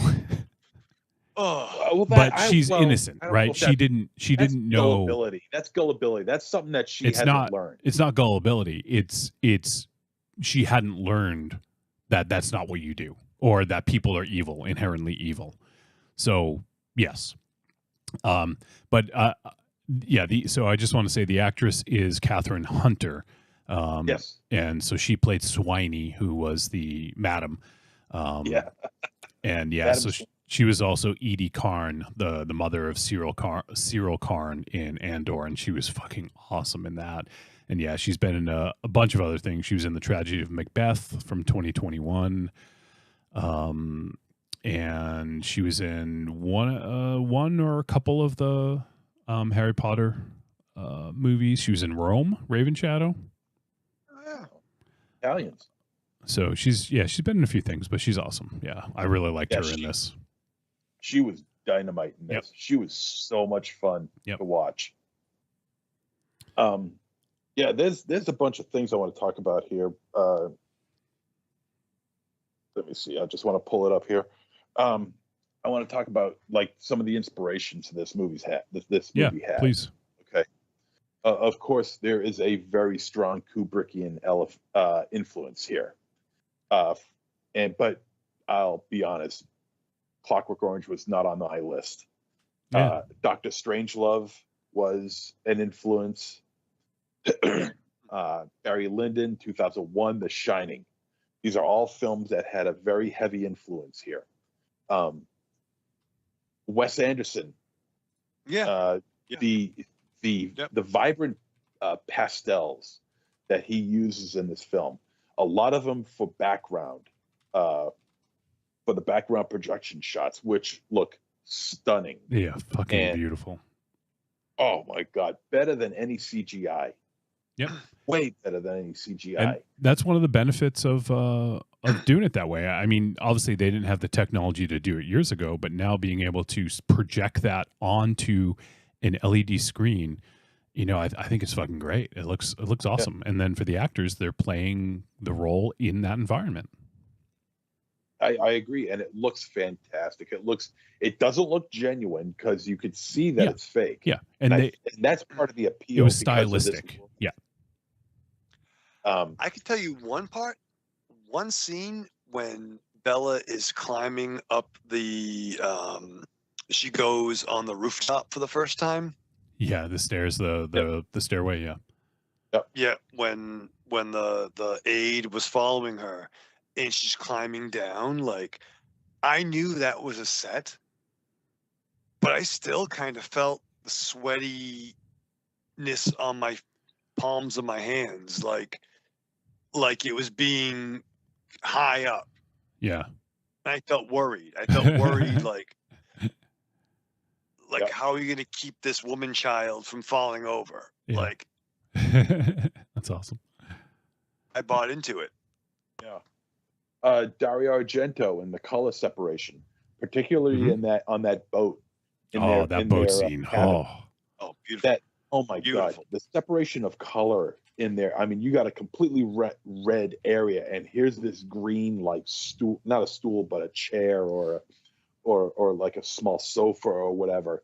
And it's its own color, and the separation between the two could not be more have more contrast. Contrast. It's ridiculous. And the only thing that I could say about this is that it wouldn't surprise me if some CGI was done in these. There was. I saw an interview with Yorgos Lanthimos. All like 90% of it was shown on set, but they did some digital manipulation to make the clouds move in a different way, or there was sometimes where the video wall to get a shot, there was like a corner of the video wall that would get cut off and there was nothing there, so they had to add some in there. So there is some digital manipulation, but it's very little. It's mostly shot in front of on camera. Okay, some more stuff. F.W. Murnau and his nightmarish FW. Particularly the black and white scenes, the fisheye lens, not to mention, the fisheye lens where you get that iris, but also just when the camera's panning and you could see that fisheye lens move, and it just looks so great, you know. Let's see. You guys talk about Frankenstein. I see that. Definitely, that's obvious. I also see Bride of Frankenstein in Bella's jerky motions and her movements and the way she, good call. Her head moves. And this is early on because while she does do more of this later on in the film as she's still learning and developing, she still does this. And I will say though, this movie has one of the best, although brief, probably my favorite dance scene since Borat. Yeah, boy. Since Borat's subsequent movie film. Yeah. This had a great movie. This had a great dance scene. I love it. Yeah. Was it the one on the boat, right? When Duncan ends up fighting. The old guy started winking at her. Yeah. So good. Yeah. Raven Shadow, you were talking about, I forget who you were talking about that you thought Emma Stone looked like. Marion Ravenwood, Karen Allen. Karen Allen. Okay. I thought of her as being more like Barbara Steele from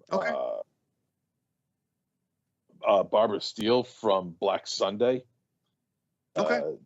Just her facial features and the hair. I mean, it just, to me, that said Barbara Steele to me. The experimentation, yes, and that we talked about, the experimentation from father to son to adoptive daughter, I guess you could say, and a couple of other things. First of all, I could never understand. I tried my best to try and think about what was the story with the iris, the fisheye.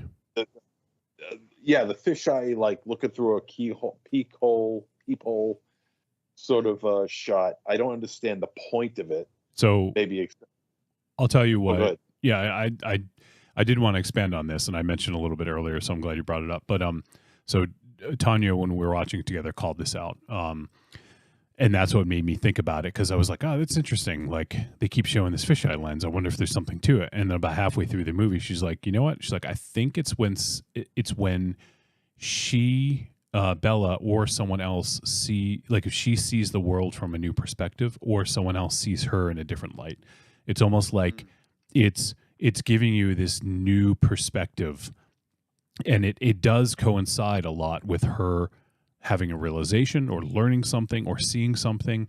Like when she's reading the books on the boat, we get that fisheye lens, and it's the first time she's reading about philosophy. And, I don't know that it's a 1-to-1 ratio where it's every single time, but it happens a lot when she is learning something new. And I feel like she's seeing the world from a different perspective now because she learned something new. So that to me was, I didn't go through and chart it all out and say, is this it? But when Tanya called that out to me, I was like, oh, that's a pretty good observation. Let me see. And then from that point on, it seemed like it matched up to me.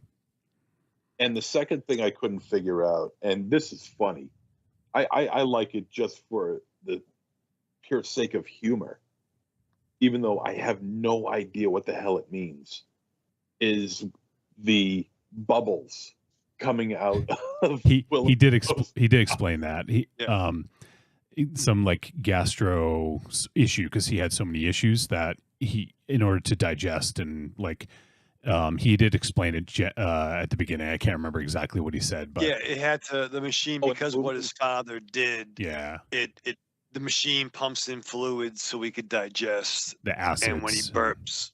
Yep. Yeah, I remember he had tubes hooked up to him and stuff, but I didn't know that.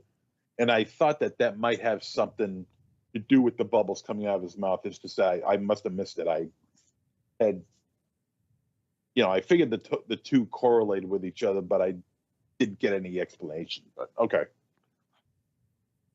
But that brought so many dark elements. Like, I mean, this is what, Victorian era, with a little bit of futuristic, the steampunk, like this was a different world, right? Oh, for sure. Yeah. This was not magic, but that weird, like a precursor to like Sky Captain the World Tomorrow. It had that like some fantastical elements, like some of the pulp, stories or whatever the fuck that you were involved in. And this was fucking weird. Just saying. What do you mean weird? Like it's just not like your standard sort of fare? Like, yeah. I mean, it's not David. Journey. It's not David Lynch like, weird. I don't think. No, but like, what do you call that journey? Like that? It's not the hero's journey. The fool's journey. Is it? But like Bella, like she's this, because this is based on a book. Right, and apparently the book is very different. The book focuses mostly on Max McCuckles, Max McCandles, and a lot of the Bella stuff is her writing letters to Godwin. So apparently, like it focuses on Max McCandles, the book. But yeah, like so Yorgos, changed it a pretty good amount. But the way that Bella's journey, like, and when she meets the older woman and her like companion on the boat. I love those two. I love that scene with the book. Although, yeah. and he throws it. And then she gives another one. Fucking throws it. But that's her. You know, such that a was her heel. introduction to, I mean, just different ways of thinking, right? Like philosophy and even like to a lesser degree, I guess, like I don't know if feminism would have been included in that. I can't remember exactly what she read, but and also like kind of politics in a way, you know. So it's like that boat ride, she learned a lot about the world or how people function, you know. Like that was like her internet. You know what I mean? That was her, you know. And I think feminism is key, especially at the end. Yeah, absolutely. And the empowerment of it, like there's a lot of sex and nudity in this. I think you already said that. Said, what's that? I think you already said that. But it blows me away. That was fucking Emma Stone, and she fucking geared down, and fucking even Mark Ruffalo, like, ain't no fucking mocap shit for your boy. He's fucking going all in, like he was fucking. He was going all David Banner on her. Yeah. Well, he fuck his pants just shredded. My man hulked out, like, and we saw it. He hulked in. Fearless, he hulked in. But it wasn't. Despite all of it, I don't think it was necessarily sexual or provocative. Yes, it was nudity, but it wasn't necessarily titillating. Like this very could have been the biggest budget Emmanuel movie of all time. Right? No, come on. But in a sense of the girl going to the land and then experiencing all these encounters with men and women and whatever, with all these Oscar nominated whatever the fuck people. Even though it showed a lot, it was the journey of this character. Mm-hmm. And it was Emma Stone's performance that was fucking major. Yeah, it was essential. Essential. Like she went in. This wasn't a, you know, Fearless. We say that. I mean, I know one of you guys already mentioned it, but I know we use that in you know, in talking about some performances, but this is absolutely like, you know, fearless. Because like, yeah. Yeah, it's. Well. Sorry, Richard, were you done, or I didn't want to talk over you? No, I mean, I suspect, you know, it might have been a prosthetic hairpiece at one point, but I don't know. I wasn't on set. Prosthetic hairpiece? Yeah. You don't think that maybe she's rocking that? I mean, people grow out their hair for movies. I mean, like, seriously. I think that was prosthetic bush. I don't. Is what I'm trying to say. Why does it even matter? Why can't it be real? Yeah. I think it'd be cheaper. Prosthetic bush. Oh my! I don't know where her next film is. Maybe she was like Henry Cavill. They had to CGI it. Goddamn Merkin. Goddamn Merkin. You know what they actually use? They use that bag of hair that ended up in MZ's car. Yeah. Eddie Torres. I'm still waiting for my royalty check. They got someone else's royalty check. Oh God. So oh man. Breakout bust. Well, breakout bust. Yeah, we're getting there.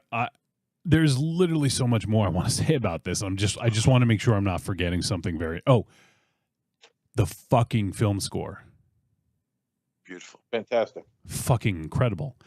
I looked up the composer. Let me find that real quick here. So this is the first film score this person has ever done. It's crazy. It's from. It'll get better. He's a young fucking dude, He was born in 1995, so he's like 29 years old. Him.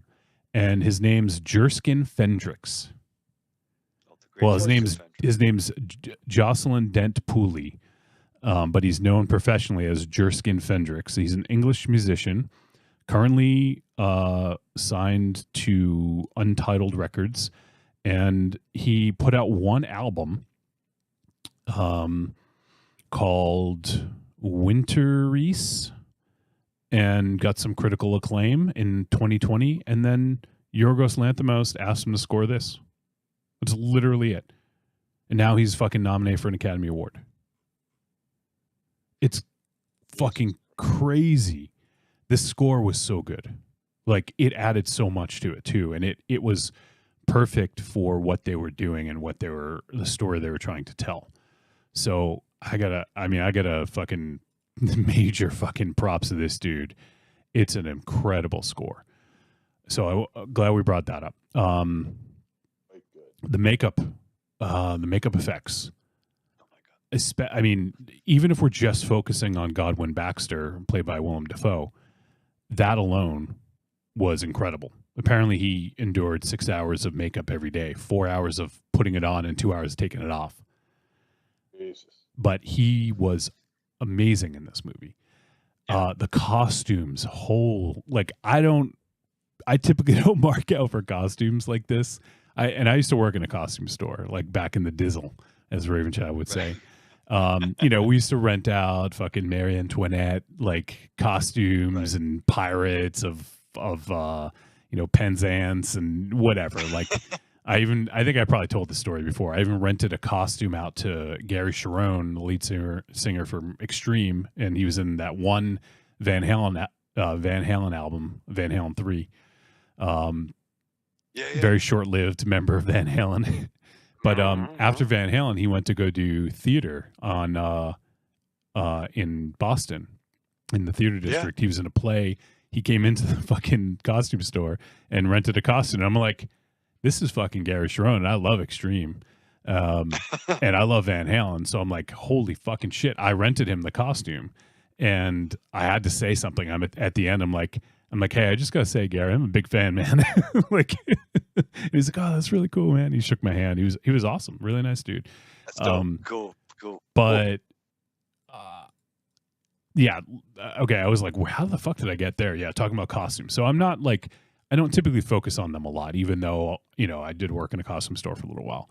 But I think like that was also essential to the storytelling. The way that her costumes evolved as she evolved as a person is very impactful, and it's very important to the story.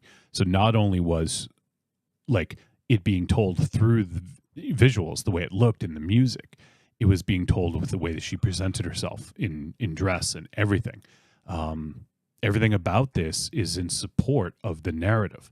And to me, that is why this is so successful, and why it manages to go from A to Z in 2 hours and 20 minutes because of all of that.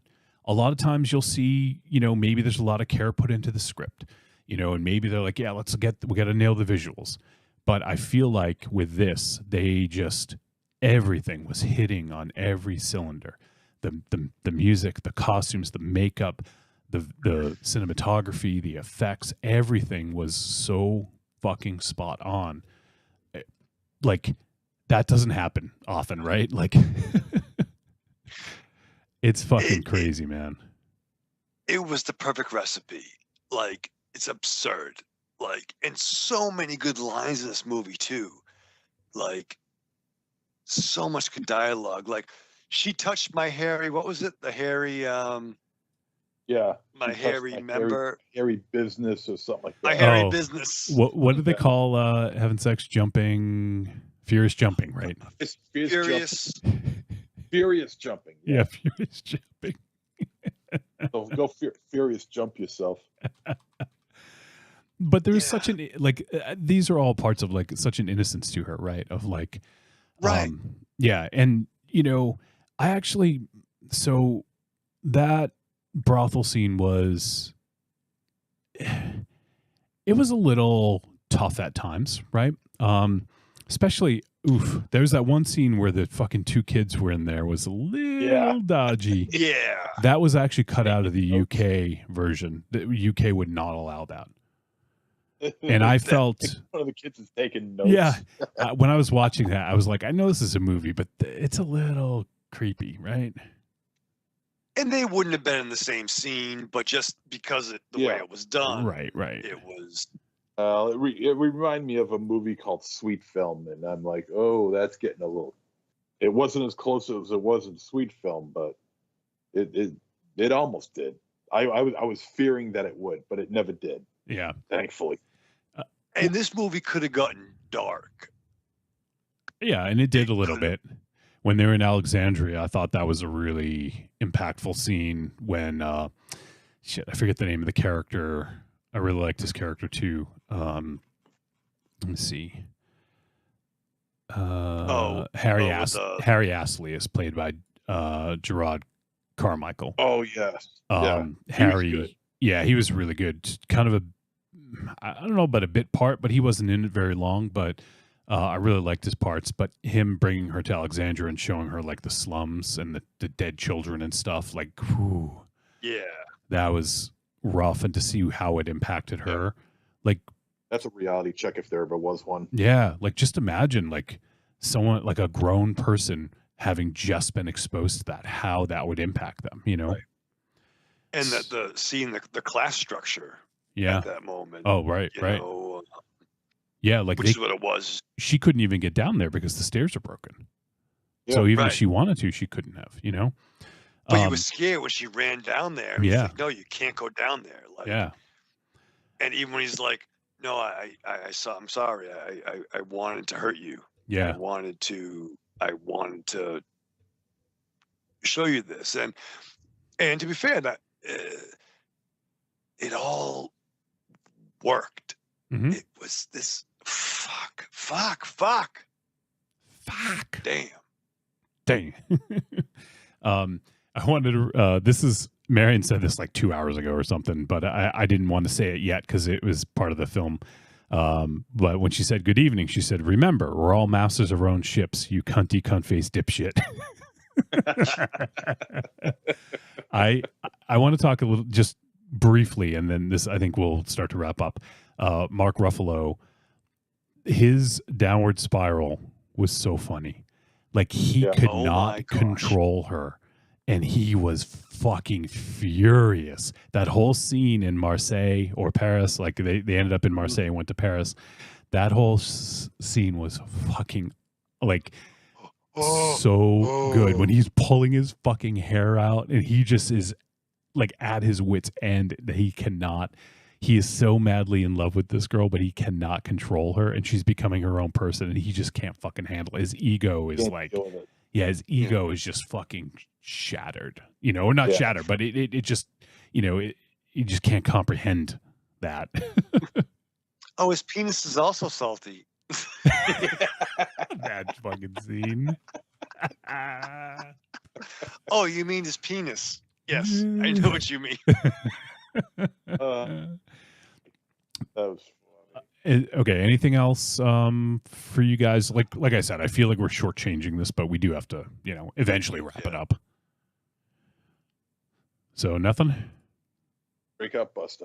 All right, break them out. Trick or treat, baby. I wonder if people would say you're a trick or a treat. Trick or treat, motherfucker. All right. It is verdict time. We're going to let you know whether Poor Things was a trick or a treat. And any final thoughts? Let's start with Monster Zero. This was unexpected. I've heard a lot of good things about it, but I wasn't exactly sure what was to be expected. I had no idea what this movie was about. And as soon as and I didn't know that the director did Killing of a Sacred Deer. I remember liking it, but I don't remember all that much about it. So when I saw this, I was very pleasantly surprised just based on the way it's shot. the way it's shot is absolutely stunning in both black and white and in color. No complaints about the way this movie is shot at all. The fisheye lens is just incredible. Its use of it and what it represents, incredible stuff. Just very good. The performances are all of them top notch. Mark Ruffalo, Emma Stone, Willem Dafoe, and the rest. Just everyone was just fantastic in this movie. Just top-notch performances, and of course, Emma Stone was just a powerhouse in this movie. She took on a lot. She succeeded. I wasn't sure if she was going to pull it off because I know her mostly from her bubblegum film. Her, yeah, she won the Oscar for La La Land. So, to me personally, her ability to do this was in question, and I'm glad to say that I was pleasantly enjoyed this movie. She just knocked it out of the park, as the kids say nowadays. The score is fantastic. The use of light is fantastic, and angles is superb. The rear projection is just stunning and vibrant and beautiful and colorful and alive. This movie is too interesting to look at to be boring. It's never boring. There's a lot of talking that goes on, and when there's stuff going on, it's interesting. The characters are delightful and they're colorful, and it culminates in a satisfactory ending. Everyone has a wonderful arc. It culminates in a very satisfactory ending that I can't see how you could end it any other way other than this. It makes complete and total sense. I had a ball watching this movie. It's funny. It's daring. It's brave. It's adventurous. And the inspirations are as plain as day, but you'll enjoy it. You'll enjoy the way it's presented and how it's presented to you. And I have nothing bad to say about this film at all. This is a big time treat. All right, Michael Ravenshadow, let's hear it. Yeah, I mean, what gave it away? Our conversation. Like this was I'm with MZ, and everybody else. The acting, the sets, the film, the color palette, the direction blew me away. The naughtiness, the nudity. But once again, it just Emma Stone fucking killed this. The journey, I'll say the hero's journey, like it just was wild. I think the mention of everything everywhere all at once was pretty apropos. I don't know how to describe this movie. I really don't.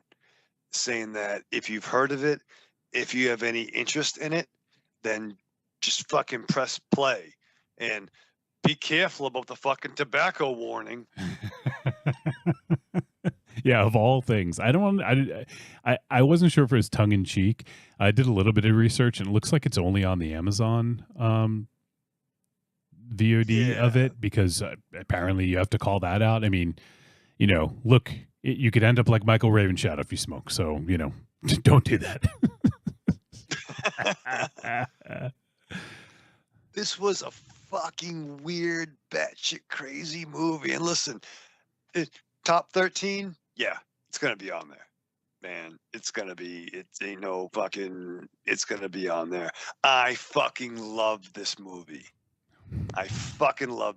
Wow. I fucking love this movie. Wow. Treat. Proud of you, Ravenshadow. I know I got on your case a little bit earlier, but I'm proud of you. You little big guns out. Also, well, great. it's Good for her. It's Good for her. because I feel your opinion is wrong about our buddy Max McCandles. But it is interesting. We see the three sort of like we didn't even get into.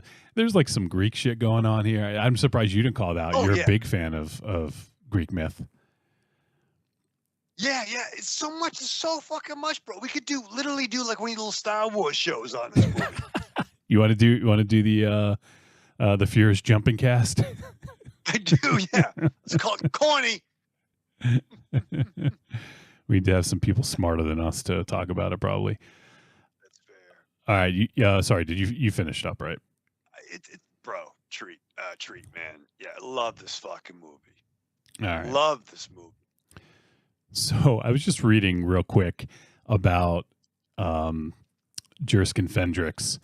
And so apparently Yorgos Lanthimos had been trying to email him for a month or two, and the dude didn't check his emails. And in the subject line was Yorgos Lanthimos project.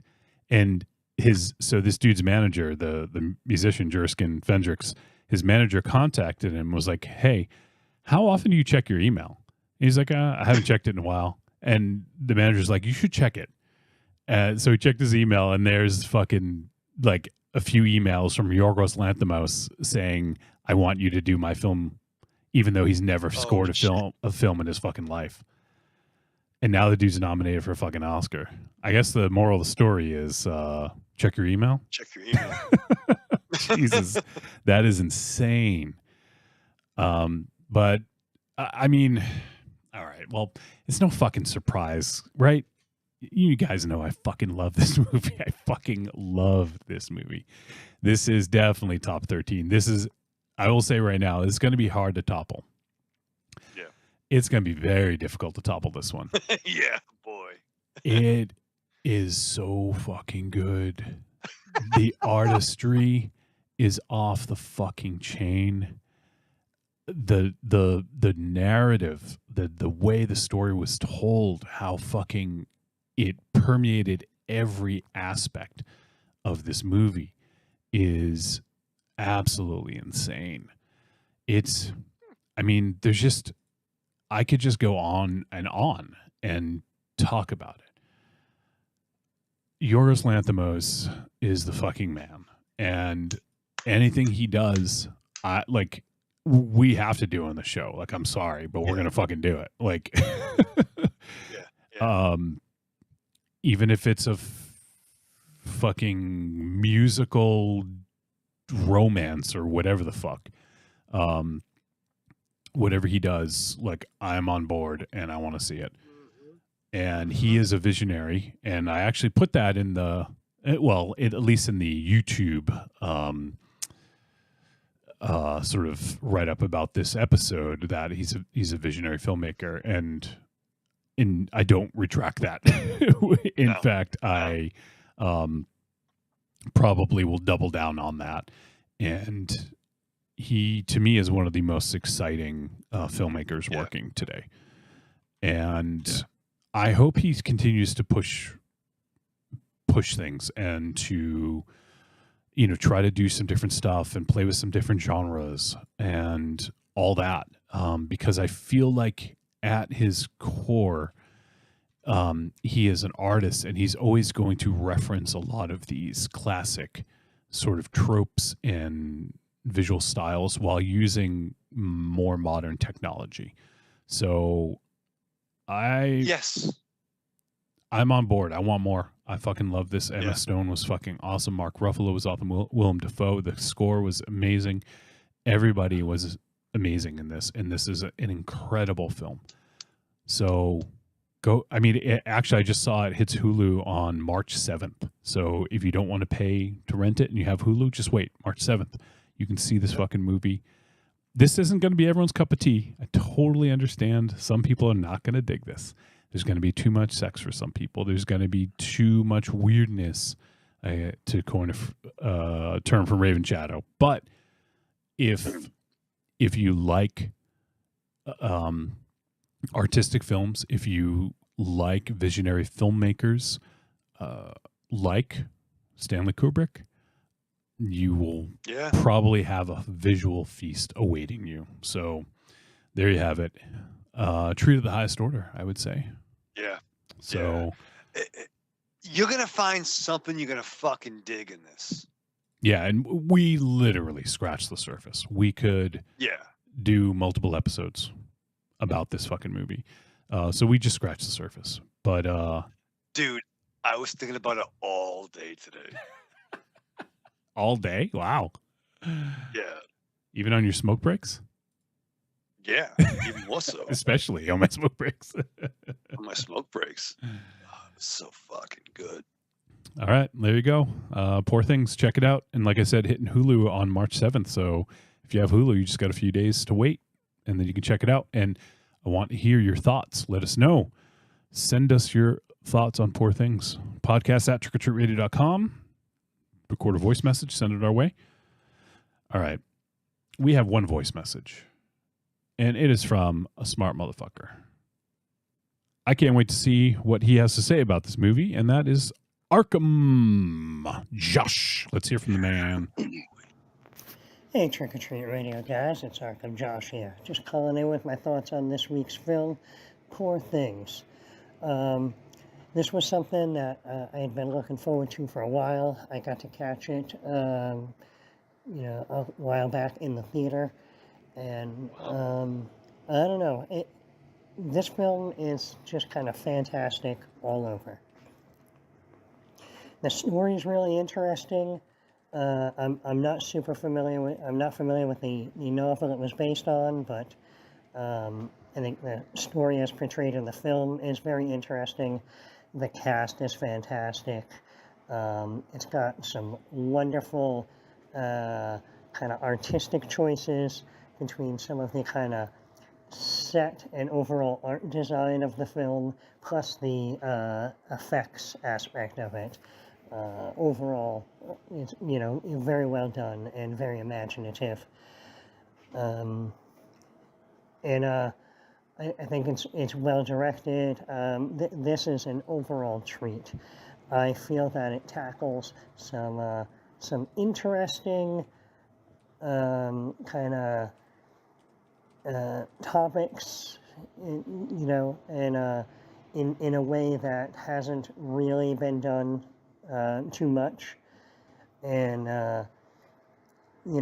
as I had leaned over and made the joke in the theater to my wife Steph about halfway through the film, was this remake of Frankenhooker is really strange.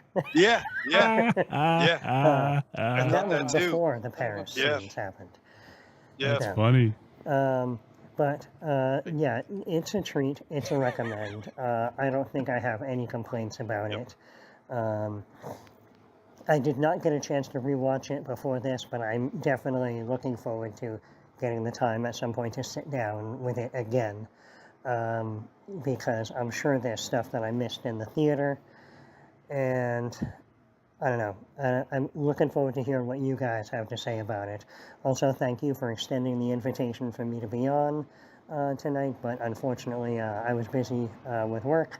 I just got done projecting a advanced screening of the new A24 film Problemista, which is another interesting film. So, all right, I hope you guys are all having a good one, and I look forward to hearing your discussion of this week's film, and I'll talk to you soon. Bye. All right, Josh. Raven Shadow, what do you say? I totally in my head thought Frankenhooker when I was watching this with Marion too. I was getting some of that too, and I wish I should have said it during the you would have sounded smart. I know, especially if Josh said it. I remember there was comparisons between.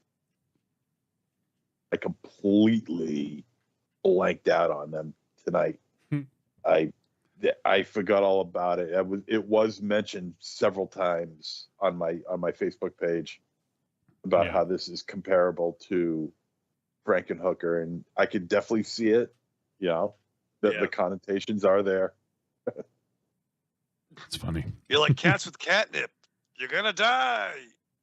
And I'm sure Frank Henenlotter is just waiting for his royalty check right now. The check is in the mail.